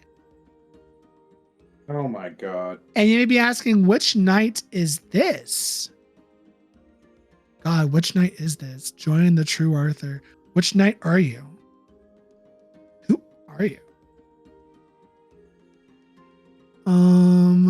Who are you people? Vane? I don't even know how to pronounce it. It's Yvain. Yvain? Yvain? Yeah, so they're like, what's his deal? And he's like, he was basically nice to a big lion, and the big lion remembered. So now he's kind of like how Rose was friendly to the dragon. He was friendly to a lion, a very large lion, and now the lion follows him around. So he's riding a lion as he's yelling at the knights to come to Arthur's aid, because he's one of the Knights of the Round Table. And he's of French origin. Basically, this knight, he was from the poems of the classic French romance. He had lots and lots of different adventures through those stories. And he has a lion. He basically just has a big lion to ride on. And so they're dealing with that, and they fire a rocket into the lion's mouth as it explodes. But does that stop the lion? No, it doesn't. He drive through a barn. He tried to hide. They tried to run away from this fire-breathing lion, because of course the lion breathes fire. Of course it does. Why would it not? Why would it? And they go underground, and then we jump back to the old people at the Grail Castle as they try to handle the giant problem. They're thinking maybe the giant will run away because of the bell. It doesn't. They're like, cool, what the fuck do we do? So they're looking at the card, it says giant. And you said, you can't fight it by yourselves. You need the trade with the fairies. Trade and offer a flesh to them. Get one of the cows, the best one, and if you don't, they'll likely eat you instead. Because the fairies will, I guess, eat the giant or kill the giant, but you need an offer of flesh to them. So they're like, cool, let's take our best cow over to the fairies, and they'll help you take care of the giant. So what does he do? Jack takes I'm going to kind of jump back to, because they kind of jump back to Duncan and Rose and Gran as they actually, so they're underground under this barn that they're hiding in from the lion knight, right? And they come across a room, a secret armory. And they're like, what's a secret armory for? And Duncan's like, it's the greatest hunter of the Accord. It's William Shakespeare. And Gran's like, don't jump to conclusions so quickly. It's a bad habit. This ain't William Shakespeare. The fuck? And Duncan's like, nah, it's William Shakespeare. Because William Shakespeare is a monster hunter. Who do you think put Beowulf in the poem manuscript? William Shakespeare. He didn't write the poem, but he sealed Beowulf inside the manuscript. It's fucking insanity. I'm like, William Shakespeare, a monster hunter? I mean, I believe it. Why not? This is giving Abraham Lincoln Vampire Hunter. I love that trashy movie so much. It's so bad. It's so bad, but it's so good. It really was. It was so fun. And they open up the room, and yeah, it's basically William Shakespeare's. You can tell William Shakespeare's in this room because it has all these notes, all these documents of monsters and the quill, his quill and shit, and they kind of find out, yep, yeah, he is a monster hunter, and he wrote poems about them, the plays from them. And I'm like, oh, that's interesting. If you sealed away Beowulf, what else did he put away with his plays? Bigger questions to be asked. Yep. Questions to be answered, sir. Yes, questions to be answered. And then, of course, Arthur, being emo and gay, sees his knight with his eyes gouged out. And he's like, what's going on there? Oh, he's fighting a Gorgon. What the fuck? Blah, blah, blah, blah, blah, blah, blah. And then we jump to Gilead, blah, blah, blah. I'm weak. I'm a failure, blah, blah, blah. Wham, wham, cry, cry. Not that important. They finally do kill the knight, though, with the lion. They do bring him down finally. Or actually, no, they don't. They go upstairs after they leave William Shakespeare's office, little room, and they see that the knight and the lion are both dead. And they're like, who the fuck did that? It's Mary. She has a sniper rifle. And she points the gun at them and she's like, you're going to give me what I want or I'm going to blow your brains out. And her mother, Gran, is like, if you're going to do that, you would have done that already. What are you talking about? You're not going to do it. You're not going to do it. You're not balls. You don't have the balls. You don't have the cojones to do it. And they devise a plan to lie. Gran tries to lie to her daughter because she's like, I'm going to bluff. She's not going to know I'm going to bluff. I mean, she'll figure it out eventually, but she ain't going to kill me. She ain't going to do it. Because without me, we're all fucked here. So, because Mary is on her, losing her patience because of everything going on with Gilead and shit. And she's like, all this is now blown up in my face and I don't know what to do. So it's basically that. Then we jump back to the giant and Jack and the cow. So Jack brings their best cow to the woods for the fairies. And a fairy comes up and he's like, cool, I will take the cow. And can you guess what Jack has in his hand for the price of the cow? What did the fairies give him that he has in his hand? Can you take a guess? How well do you know your stories, your fairy tales? You got someone named Jack, and they traded a cow. Oh God! Can you guess what he has in his hand that the fairies gave him? Magic beans. Magic fucking beans. And he sees that. He's like, huh? Magic beans. Those little bastards. And he throws the beans at the giant's feet. And the beans sink into the ground. And the beanstalk comes up and kills the giant as it grows up into the sky. Ooh. And Jack is like, I'm Jack from Jack and the Beanstalk. He has like an epiphany. He's like, I'm Jack and the Bean. And he's just like, so that's my role. Yeah, he's like, that's my role. I'm Jack from Jack and the Beanstalk. He's like, I get it. And then we jump back to Gran and the whole situation. They sat down. They made themselves comfortable. And Mary's not budging and neither are they. And it's just a lot back and forth. And how Gran's like, I fucked up. Okay, I fucked up with raising you. You fucked up with all of this shit. Bobbity beebity bobbity boo. Lots of drama. Nothing that important outside of like building on the relationship of Mary and her mother and how that's very strained because how she was raised and how all of this is technically Mary's fault. But at the end of the day, it's all because of Gran. Gran brought her into all this world. So they blame each other. It's mother-daughter strife with a gun, you know. Then Gilead sees near the romantic Arthur's camp. So I guess that's the name of the other Arthur. So you have the Arthur, the zombified undead Arthur, but then you have the romantic Arthur.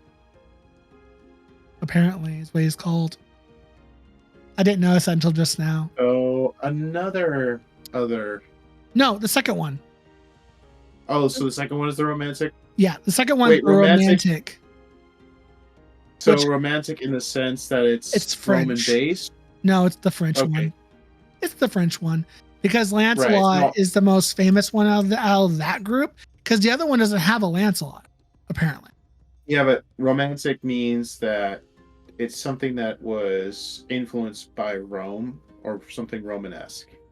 So Either French, way, yeah. it's the French. It's the French version. It's the French Okay. story of King Arthur. Galahad is like, "Do you remember me, father?" Galahad is the gay that was raised by a single mom. Obviously, he was raised by a single mom, and he never met his dad. And his dad finally comes into his life, and he's like, "Dad, do you remember me?" And Lancelot's like, "Ew, get the fuck away from me! You're not my son." Like, Daddy issues. Daddy? You're my daddy. And Lancelot's like, "Ugh, I don't claim that, baby. Daddy, chill. Daddy, chill." And Lancelot's like, "You're not Galahad. This is Galahad." And then another knight shows up with a suit of armor with fire coming out of it, and that's Galahad. So there's two Galahads. Oh, great. They're half brothers now. I mean, technically, the family tree is fucking bonkers. So you got Gran, and then you got Mary, and then you got Mary had. They never say who Duncan's father was, but Duncan with one man, and then he had Galahad with Lancelot. But then Lancelot also had another child named Galahad with Guinevere. So now there's two Galahads going on. So technically, they're all half brothers. They're all half siblings in some way. It's Man, a lot. he is slutting it out, isn't he? Yeah, Lancelot's kind of a slut. The second Galahad, and Lancelot decide to try and kill the other Galahad, the one that's a centaur. That's a satyr. No, centaur. I don't know why I said satyr. What the fuck? Centaur. Horseman. He runs. Daddy and his half brother try to kill him. He runs away. And then, Gran talks his daughter down, pretty much. She doesn't want to try to snipe them out anymore. Then King Arthur is pissed, wanting to win the war, take down the false king, blah, blah, blah. And he's just like, the battle has been chosen in the east of Bath, and we better win, because if not, if I die, the land dies with me. There's a lot of that. And Merlin's like, not again. He can't die again. Blah, blah, blah, blah, blah, blah, blah. I'm cutting out all the filler, blah, blah, blah. Blah, blah, blah. Then they go over to Gran and Duncan after they deal with Mary. Mary goes off, I'm assuming, to go find Galahad, because that's all she cares about, right? The other three go off to God, how you pronounce this town? Leicester?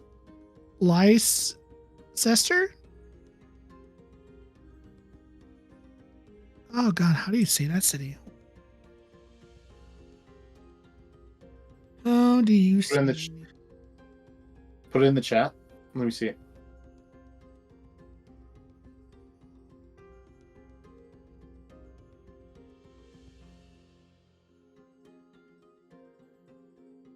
Leicester? That's a weird way to spell Leicester. So Leicester, England, they're going to the city of Leicester. And they're like, cool, we need to. It's Leicester.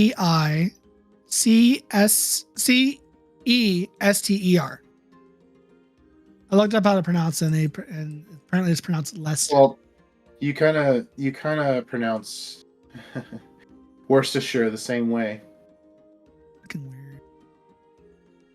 Fucking weird over there. God. Leicester. It's a weird name. It's a weird way to spell Leicester.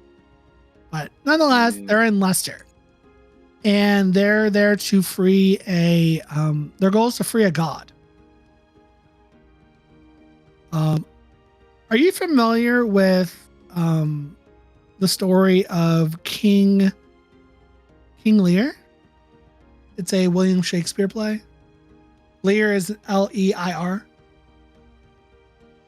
No. Well, it's a play of William Shakespeare's.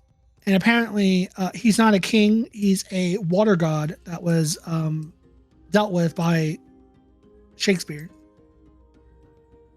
And he's stuck there. He's stuck in a puddle because of the play. So now they have to basically to free him. Because when he comes up and he threatens them, he speaks in riddle. He speaks in rhymes and shit, like he's part of the play of the William Shakespeare. So they're like, cool, we got to come back now around Christmas, because apparently he was sealed around December or something. Or when all this happened in Otherworld, with Otherworld merging, it happened like in December. They had to wait till around Christmas time to undo the play to be able to free this god that was sealed because of the play. So it's a future problem that they have to deal with. Yeah, okay, so that's tomorrow Shakespeare's problem? Yeah, that's their other problem, because he wants to be free, but he can't because they gotta wait till Christmas and shit. Then we jump back to Arthur, the Arthurs, in East Bath. And we get kind of a backstory on King Arthur and Merlin. Apparently, there was a battle. Obviously, King Arthur dies, and he's with a bard that's in love with him. And he promises him that he will not die. It's not enough. You can't die here, my lord. You cannot. All men die. You are more than a man. You have to be. And that's basically, that bard is Merlin. So Merlin is in love. But you kind of get the idea that Merlin's in love with King Arthur, and that the reason why he can keep coming back is because Merlin keeps bringing him back, because he refuses to let him die. The plot thickens. Gayness thickens. The gay. And the booty thickens. And the booty thickens. Mm-hmm. So the war starts between the two Arthurs, and then we jump back to the water god as he's throwing a fit.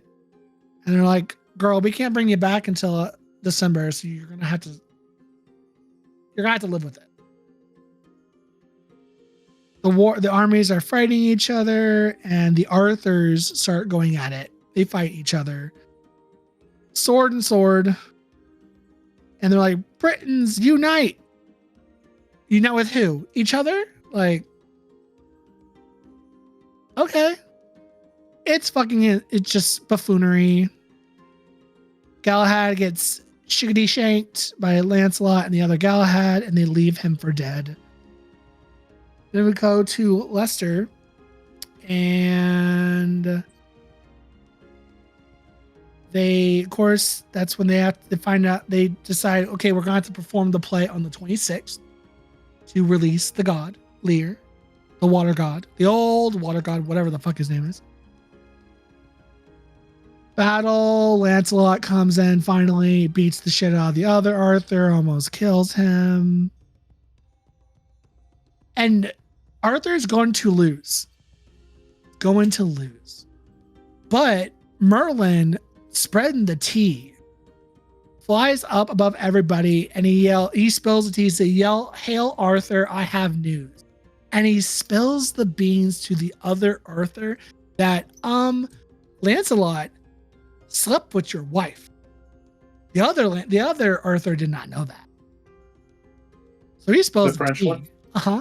Mm-hmm. The romantic one, yeah. He didn't know that Galahad is a product of Lancelot and his wife. So he's like, yeah, the Frenchie shagged your wife, you big ninny. And I'm like, oh, this is some gay on gay crime here. Oh. Uh-oh. Oh, tea. I was just like, there's nothing. It's like,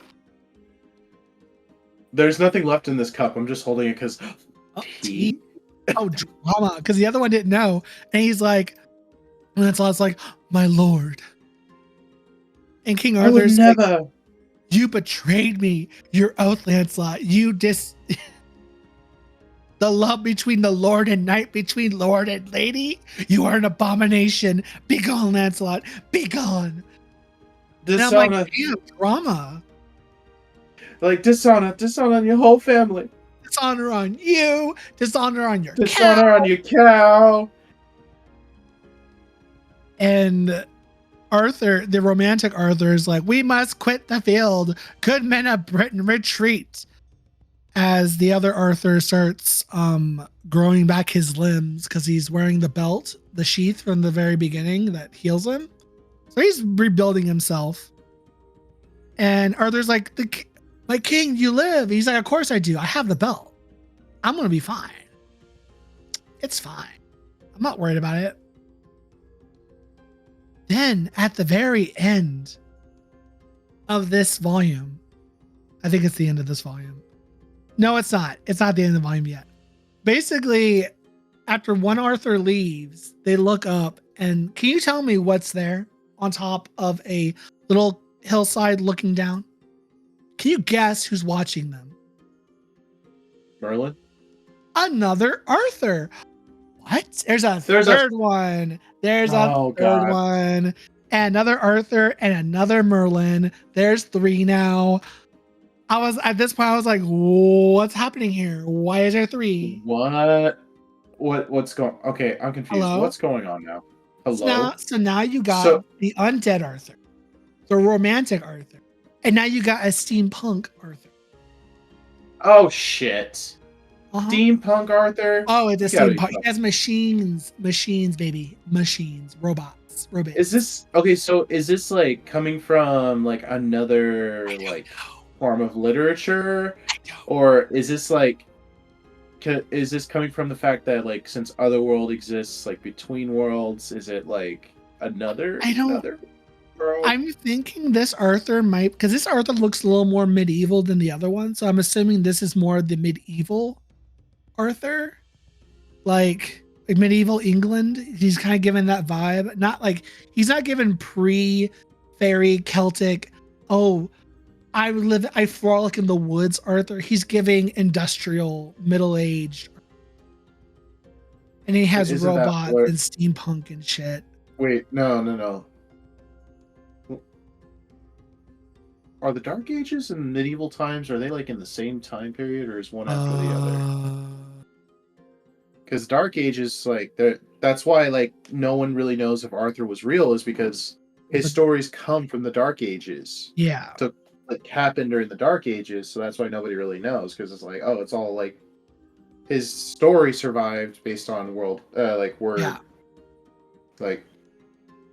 verbal mouth. Yeah, word of mouth. Yeah. Not like there's a third Arthur. Steampunk. He's more steampunk. He has robots. It's kind of cool. And I'm just like, I saw that and I'm like, I had to put my tablet down to read some of my Kindle, and I'm like, there's another faggot. Now there's 3. Of course there's 3. Why wouldn't there be 3? 3 gays, you know? And he's like, a civil war in Britain? Impossible. We will gather our forces and drive them forth, Merlin. All Britons must respect the crown, the true crown of the empire. And the original Merlin's like, this will never fucking end. And I'm like, girl, this will never end. So now there's 3 Merlins. So Gran, Duncan, and Rose. Huh? I'm guessing the first Arthur, the undead one, is the original one. Well, maybe he's the original one for first came back first. He's the original one that was woken up to begin with. Is he the original Arthur, the true king? We'll find out. We'll find out. So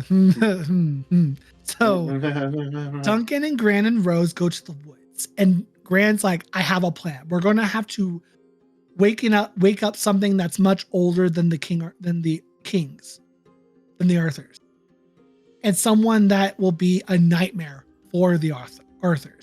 We need someone to keep the Arthurs busy while we devise our plan. Someone's a nightmare for them. Can you take a guess on who would be a nightmare for the kings? For kings in Britain lore, British lore. What fairy tale character or what legend of a person who's a nightmare for king?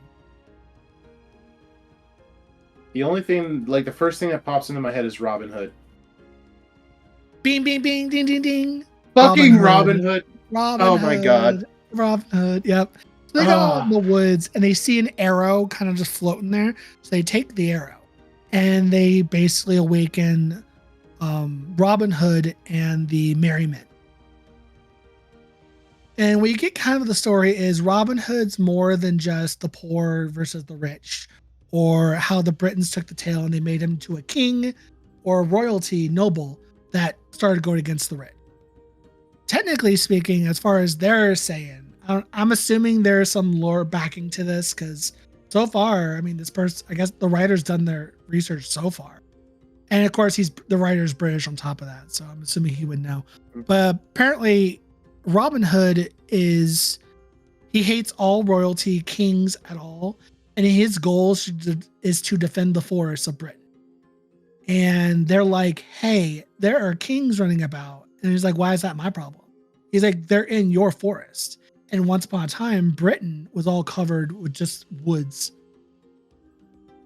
So they waken up Arthur. They get Arthur on their side to basically. You mean Robin Hood? Robin Hood, sorry, not Arthur. Oh my God. They get Robin Hood on their side, and basically he's going to take care of them, keep the Arthurs busy while they devise their plan on waking up the water god, and then bringing him over to the waters of God. There's some location, I think Bath. And basically the idea is to get the water, make it rain. Everyone will forget everything and everything will go back to normal. Is the whole plan. Do it before the Green Knight comes into the picture. Is because they're trying to save Rose. So that they can turn everything back to normal, the Green Knight will not happen. But that's the idea. So they bring back Robin Hood and they're like, we're your merry men. And they're like, Robin Hood's like, prove it. The fuck? So they do a test, try to get a giant off a bridge.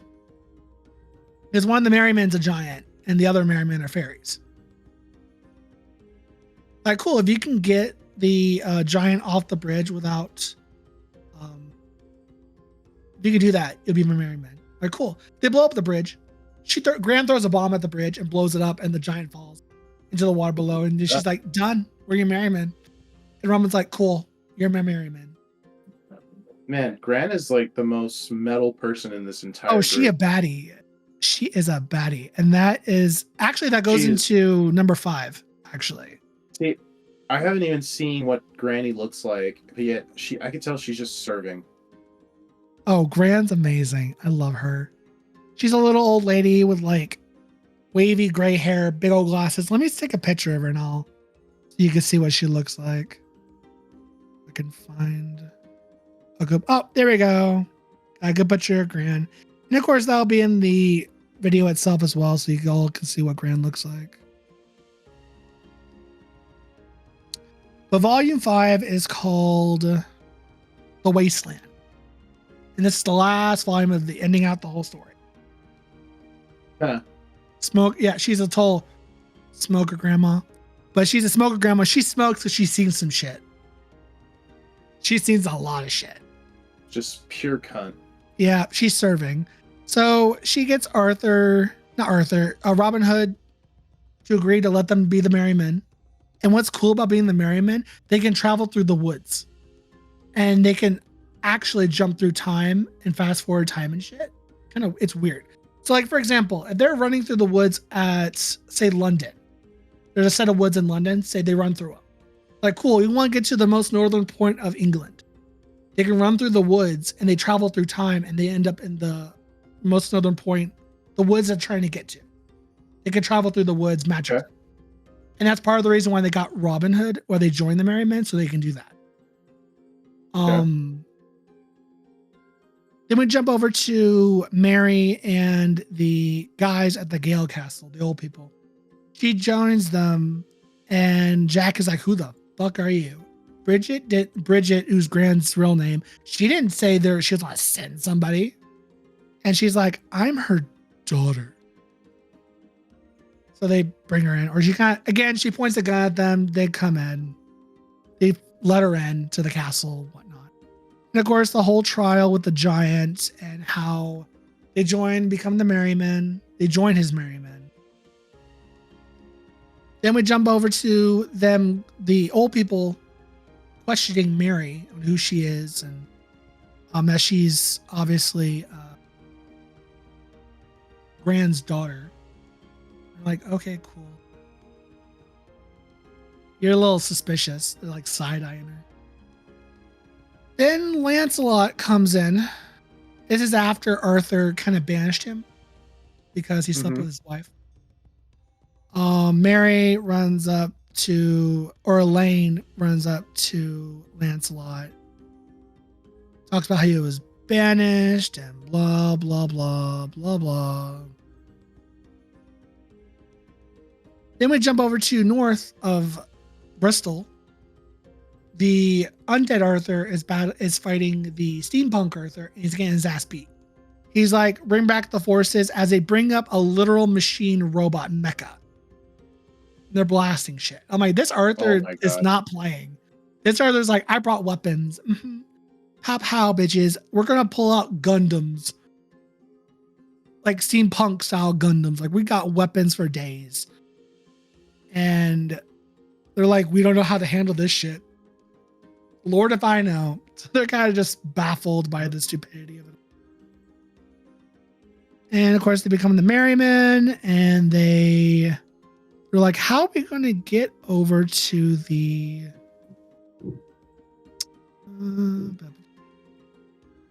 They join the fight with the two Arthurs, and they take care of business there. Robin Hood kills a bunch of the knights and soldiers of the two Arthurs, and they take down the robot. And then we jump over to when they take down the robot, they run to the woods. When they run to the woods, they end up in another city, and it's summertime. And they're like, it was winter like 2 seconds ago. What do we do? And that's when they find out, oh shit, we can jump through time. This could be a problem, or this could be useful. They realize they jump through time, and they're in England during the time of the summer. And they're at a beach, and the Green Knight comes out of the water, and he's like, we play a game. Uh-oh. It's not time yet, by the way. And the Green Knight says, you had your turn, I shall have mine. It would be unfair if I did not cleave you in twine as the new year is born. And she's like, yeah, I figured, because they kind of forgot about the Green Knight without being an issue. And then he pops up and he's like, I'm going to fuck you up in New Year's. And they're like, yeah, okay, great. Yay, it's fun. Not fun. Then we have Robin Hood, and they're dealing with that. Or they kind of just, they're having a moment. They're actually having some downtime. They're chilling. They're having a little date. Duncan and Rose are having a little date. They're being all cute. And Gran talks about the plan of letting out Lear. Blah, blah, blah, blah, blah. And they kind of both realize, Rose and Duncan realize they're destined for death. Because Duncan is supposed to die to a dragon like Beowulf, because technically he's Beowulf. And Rose is supposed to die to the Green Knight.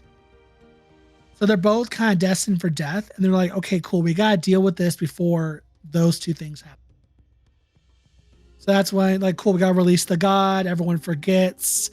Other world, we all go back to the real world. Everything's fine. And they're, because they both had a realization, we're both fucked if this doesn't work.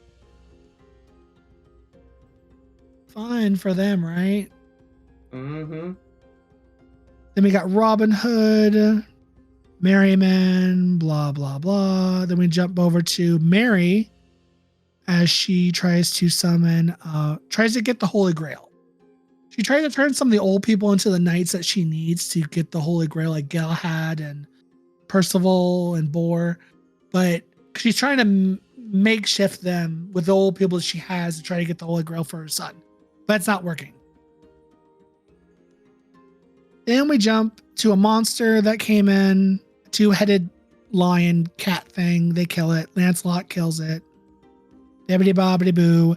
Then we see Galahad at this point now. Galahad he's lost a lot of weight. He looks very sad. He's like, no one wants me. My mother doesn't want me. My dad doesn't want me. I'm not wanted. I'm alone. I'm abandoned. Then Lancelot comes in saying your mother calls for you. And Galahad's like, the witch? She's not my father. And he's like, I'm not your father. She's your mother. I'm not your father, even though he is. So they go back. Then we jump forward to months later, to December 23rd. Duncan's hair's grown out. He has like long ginger hair now, and Rose and him have bonded, and they're in love. So they make a date for each other. He has like a date night out in the woods in the ice and snow. It's cute. Aww. It's gross. I'm jelly. Then they go over the course of the events that's happened throughout the last couple months. They killed apparently there was a Merlin that was a hippie. They killed the hippie Merlin.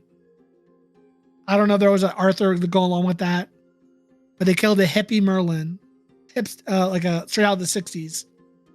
They killed the Merlin for that for whatever reason. And they killed out some of the undead and went around, caused problems for the Arthurs, like Robin Hood, blah, blah, blah, blah, trying to wait it out, survive long enough to get to December 26th to release the Water God. Because they're just holding out now. So the couple has a cute little moment, and Gran comes in and it's like, so we got 2 more days before the show begins. Blah, blah, blah, blah, blah. And Grant, what's funny is Grant's like, cool, everything's going to work out. Everything's going to be fine. She's like, I'm not going to jinx myself. I think everything's actually going to work out. Can you guess what happened? Somewhere in London on the December 23rd, a lightning strike hits the ground. A sword in the stone appears. Oh my God. I was screaming. I was like, you're fucking kidding me. Now there's a sword in the stone. And it says, whoever pulls the sword is the one true king. And I'm like, of course. There's 3 different Arthurs are going to want to go for the sword in the stone. And I'm like, Jesus fucking Christ. Will this ever end? These poor people in England. Yeah, it says, whoever draws the sword shall be rightful king of England. And I'm like, you motherfuckers in the goddamn sword in the stone. Whoever put that sword there, your mom's a hoe. It's so dumb and I love it. It's so good. I knew something was going to happen when they said, not jinxing myself, it's going to work out this time. And I'm like, girl, Gran, you talk too soon. The fuck? So Galahad has been back at the castle with everybody and his mother. And he's been trying to get the Grail this whole time. And it has not been working. The Grail will not be given to Galahad because he doesn't see himself as Galahad. It's a lot of, he has to discover himself. He constantly fails and fails and fails. And then the battle's still going on with the 3 Arthurs. And then the battle stops on Christmas Eve because it's Christmas. So they're like, cool, let's stop. We'll pick up business on the 26th. They have a day of no battling.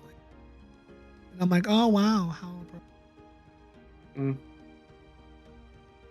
How appropriate.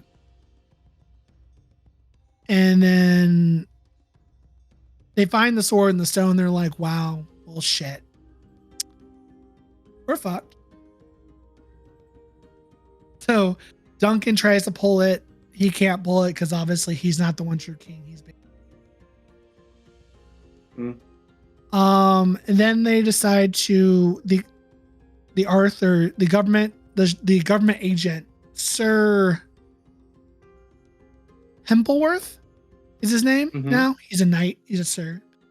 He comes and joins the fray with them, and they try to deal with all of this mess as they wait the Arthurs to come try to get the sword out of the stone. Because you know they're going to. It's the one way to find out if you're the one true king. Galahad fails and fails and fails again to get the Holy Grail at the castle until the battle rages again between the Arthurs. They trying to get to the sword, blah, blah, blah. They're all failing. Galahad's getting his ass beat. He's like, Father, why do you aid me? Because his father accepts it. Lancelot accepts it and saves him on the one of the last rounds he has. He's like, achieve the grail, my son. Because the only problem was Lancelot wasn't acknowledging him as Galahad. But now he acknowledges him as Galahad. So he finally does get the grail. He gets the grail. His mother, he almost dies though. Gets the grail and his mother gives him the drink, the blood of Christ. He turns back to human, but he died. Damn. So she still doesn't get what she wants. The war is raging between the Arthurs as Christmas passes. There's that whole image of Mary giving her son the blood of Christ, which is very much like the statue of Mary holding the dead Jesus. And I'm like, oh my God. When I was reading that, I was like, are they going to make him Jesus Christ? Are they going to bring back this blonde bitch in 3 days? I legit thought. Because her name is Mary. Luckily, that's not the case, but I thought that I would have screamed. They would have heard me down the street. Because I was like, oh God, they're turning him into fucking Jesus Christ. But no, he unfortunately dies. But he does turn back to human. She's like, oh my God, I did it. And then he just like, she dies in his arms and she's pissed. She wants revenge now. She joins her mother and she wants revenge against the Arthurs, the Arthur and Merlin, and company of the other Arthurs. So she goes over to the lake. And she calls upon the other ladies of the lake, her sisters. And she's like, I need a gift. It's Christmas. I need a gift. And the sister's like, oh, okay, bet. So they give her a gift. Like, girl, we got you. We got you, girl. You know what gift they give her? A sword. Excalibur. They give it to the undead King Arthur. They have a whole plan. They give the sword. He gives the sword to the undead King Arthur. And he's like, oh, Excalibur, I got this. It's done. I'm fucking them all up. Yeah. So Merlin is like, tells the story to Mary about how she's basically like, you're not Merlin, all right. Technically speaking, you're not Merlin. And she's like, yeah, technically I'm not. Technically I was a bard. He was the bard that kept Arthur alive. My lord died in the battle of Badenfield. I loved him. I was distraught by his death. I went to the wild stories of kings in the woods and did what I swore never to. I took a bloody mouthed tail and wrapped him in the story. A great king who did not die. And I would be his smooth-tongued seer forever at his side. All too mortal lord, I made an eternal king. A king who would return to me. So, from what I get from that is that this bard and his lord died, or his lord died in this bard's arms, and the bard's like, I can't have him die. I love him. So he basically turns him into King Arthur, and the bard takes on the role of Merlin, so he can be eternal. And that he'll always have his king with him. And I'm like, that's kind of sweet in a weird, fucked up way. Yeah. I'm like, the gays, leave it to the gays. And Mary's like, what was your lord's name? He's like, I don't remember. It's been so long, he doesn't remember anymore what the guy's original name was before he became this King Arthur. So you find out that the King Arthur, the undead one, is not even King Arthur. He's a lie. He's a false king. And shit happens. Mary tries to kill King Arthur. It doesn't work, obviously. Blah, blah, blah, blah. The plan goes forth. Day after Christmas, the battle commences. This is Boxing Day, for those of you who don't know. In the United States, we do not celebrate Boxing Day. Boxing Day, I don't understand what the whole idea of Boxing Day is. Do you? I've heard of it, but I'm like... It's the day after Christmas. Canada and Britain celebrate it mostly. I have no idea. Okay. So on Boxing Day, everything comes back around. Machines get blown up. Blah, blah, blah, blah. The Arthurs go at it. The romantic one and the undead one, because the undead one has, obviously he has Excalibur. He fucks up the other one. And then they finally start the play and they release the god. Or they try to. The water god does get released back, but he tries to take the sword and the stone and it doesn't work. What's funny is throughout all of this, their plan is to try and Mary comes back after giving him Excalibur. They release the god. The Green Knight comes. Rose faces the Green Knight. She gets chopped in half. But she's not. But plot twist, Homegirl's not dead. Homegirl starts rebuilding herself because Mary took the belt off of Arthur when he was asleep. With the sheath, the why Arthur keeps healing himself, Rose has it. But technically, she did take a hit from the Green Knight, but she's still alive. So the Green Knight's done. He's like, our game is done. We're good. They bury Galahad with Lancelot, and it's Lancelot and Rose's mother. And they have a conversation. And she talks about how it was raising Rose, and Rose is battling Arthur and the Green Knight in between all the conversation between Lancelot and her. And she talks about how she was a great child. She was adopted. At the end of all that conversation, she says, yeah, and she was adopted, and I've always been out front with her about it. And Lancelot's like, she was adopted? Do you know do you know what significance that has?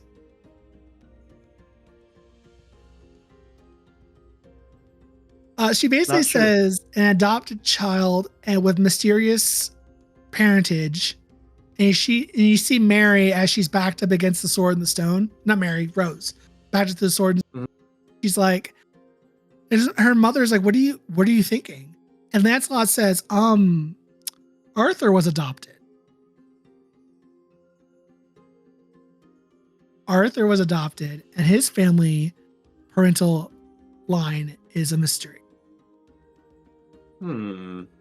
So Rose leans on the sword, pulls out the sword in the stone. What? She is the one true King Arthur. She fills the role of King Arthur because she was adopted. So she has kind of the similar backstory to King Arthur. He was adopted. He didn't know his birth parents, technically speaking. And they knew that. And they did all of this to try and get her, Rose, to pull the sword out of the stone. That's what she looks like when she pulls out when she gets the armor. I was screaming. I'll be like, oh my God, my girl. King Arthur. She's the one true king, bitch. Rose becomes King Arthur. Becomes a Arthur, the one true king, by the laws of the sword. Then they kill the Gorgon. Gran and Duncan explode the Gorgon, kill him. And then now the Arthurs are presented with the one true king. which is Rose. She's like, run, pretender. And the other Arthur's like, oh shit. And Merlin's like, please, Lord, we need to run. And the undead Arthur's like, no, I am Arthur. And they go into battle. And the one king suffers no pretender. And she kills him. All right. And his last line, he says, I am the king. And Rose, as before she stabs Excalibur into him, she's like, you were the king. The king is dead. The king is dead as she stabs. Yes. As she stabs the blade into the undead Arthur. And she's like, long live the queen. And I'm like, serving cunt and pussy. She ate that. She ate that. I was living. So undead Arthur is dead. And they go down to the underworld. And they try to save, I think they're trying to go down to the other world to get Galahad. Obviously. Mm-hmm. The Arthur is dead. And what's left is Mary and Merlin. And Merlin's fucking pissed. And he's like, oh, okay, cool. I'm about to fuck your shit up. And basically, Merlin takes Mary and him over to Duncan and Gran. And Merlin's like, cool, I'm going to kill your other son. And the only way to kill, since Duncan is technically Beowulf dies by the hand of a dragon. So Merlin turns into a dragon. Oh, shit. He's like, let me be that dragon. Let me fuck him up. So Merlin turns into a dragon as there's the final chapter, chapter 30. Lancelot is with still with Rose's mother and the Grail castle as they've basically lay rest to Galahad.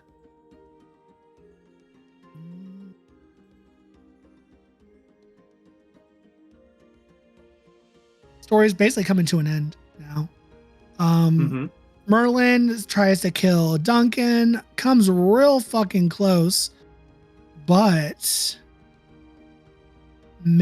so Merlin told Mary, hey, if you help me kill them, I will give you your son back. And Mary's now joined the evil side again. She flip-flopped again because she really wants to save Galahad. But Gran, her mother's like, but you have one son right here. You want to lose him to gain another? You want to lose both your sons? Because Merlin's going to bullshit you here. But she's not budging on it. And Mary's like, I can see his spirit right there. I want my boy back. I want my child back. And Duncan almost dies. And then King Arthur, aka Rose, comes in riding her dragon. Her dragon is still friendly to her. So now she has a pet dragon. So with her dragon comes in and they start wrecking shit. They eventually kill Merlin. And he's like, and Duncan's like, Rose, you're Arthur? And she's like, yeah, and you're my Guinevere. I can't let Guinevere die. And Duncan's like, oh shit, I'm Guinevere. I'm his wife. And he's like, wait, are we married? And she's like, we'll talk about it after. I'm like, oh, that's cute. Oh. He's like, I gotta save my damsel in distress. They fight Merlin. He dies. Literally, the water god that got released killed him. That was great. Between that and the dragon, combination of the two. So he kills him, and the Lancelot stories end, and he goes back to the lake. And he's like, could it end with the lake-born knight bursting the heart of a water god, of causing rain of forgetting to fall upon the parched land? So Lancelot sacrifices himself. because at this point the water god sucked up the water that would make everyone forget. So Lancelot's like, cool, I'm going to sacrifice myself, be the hero that he's supposed to be, and save England. So he goes up and he takes the heart of the water god, and then it rains. The water that everyone will forget. So everyone forgets, and everything starts going back to normal. Now they're in the underworld. They have to walk out. Basically, they have to walk out of the underworld. You ever heard the story of God, what's his name? Orpheus. Yeah, he goes into the underworld, asks Hades for the spirit of his wife back, and Hades He has is to like, walk sure. out without looking back. Yeah. Yeah. So they have to do that. So Duncan and Gran have to walk up without looking back. Where that's kind of like the idea that they were given. It's like, cool, let's keep looking straight. We'll walk out here. We'll get out of here alive. And Mary's like, I can't go back. The child's still back there. And Bran's like, but you have a child here. You still have a son here. And she's basically just kind of like, that's not my son, it's yours. Because Gran's the one that raised him, not Mary. So she has really no connection to him.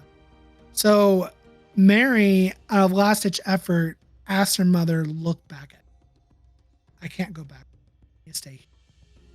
Gran looks back at her daughter. She sees to the underworld. Wait, say that again, because say that again, because your mic cut out. Gran looked back at her daughter. Mm-hmm. She gets dragged back to hell, to the underworld, because of the story.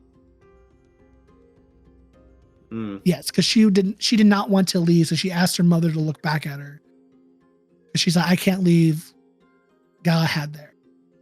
I have to be there for him. I have to save him. So she gets dragged back to hell, and they all get out. Duncan and Galahad. The last thing she says to her mother is, look after Duncan. Which, I mean, she's been doing that his whole life. That's nothing new. She has a flask of water that's, when they drink it, they'll forget everything. So they all take a drink of the water, and everything goes back to normal. As far as they're concerned, England was under a national emergency, and they had to all go bunker down. So that's the story that's going around, is that England was under a national emergency and they had to get to a safe place. So everything starts going back to normal, everyday life. But then Gran sees a picture of her, Rose, and Duncan. And she looks on the back of the picture. At the mic. She looks on the back of the picture and it says, vomit now. So Gran goes into the bathroom, throws out the water that she drank, and she remembers everything. And she then calls up Duncan, and she realizes, she kind of stops herself because she doesn't want to tell them about everything, and she kind of stops herself. She's like, shit, if this happens again, I'm going to have to drag them all back into this mess. And she decides not to tell them anything because she hopes that the Arthurs won't come back ever again, even though they probably will. And that is where the story ends. Is with Gran hoping and praying that this doesn't happen again. Because otherwise she'll have to bring basically her son, his wife, back into this mess. Dun, dun, dun. So they got married? They officially got married? I'm assuming they got married. I'm assuming because they left together and shit. So I'm assuming they got married at some point. But But they don't have any memories. Nope, they don't have any memories of Otherworld. They don't have any memories of that whatsoever. As far as Duncan's concerned now, he thinks his mother died, like originally. Because in the beginning, he thought his mother was dead. So as of right now, he still thinks his mother's dead. He doesn't know that his mother's technically in the underworld trying to save his half-brother.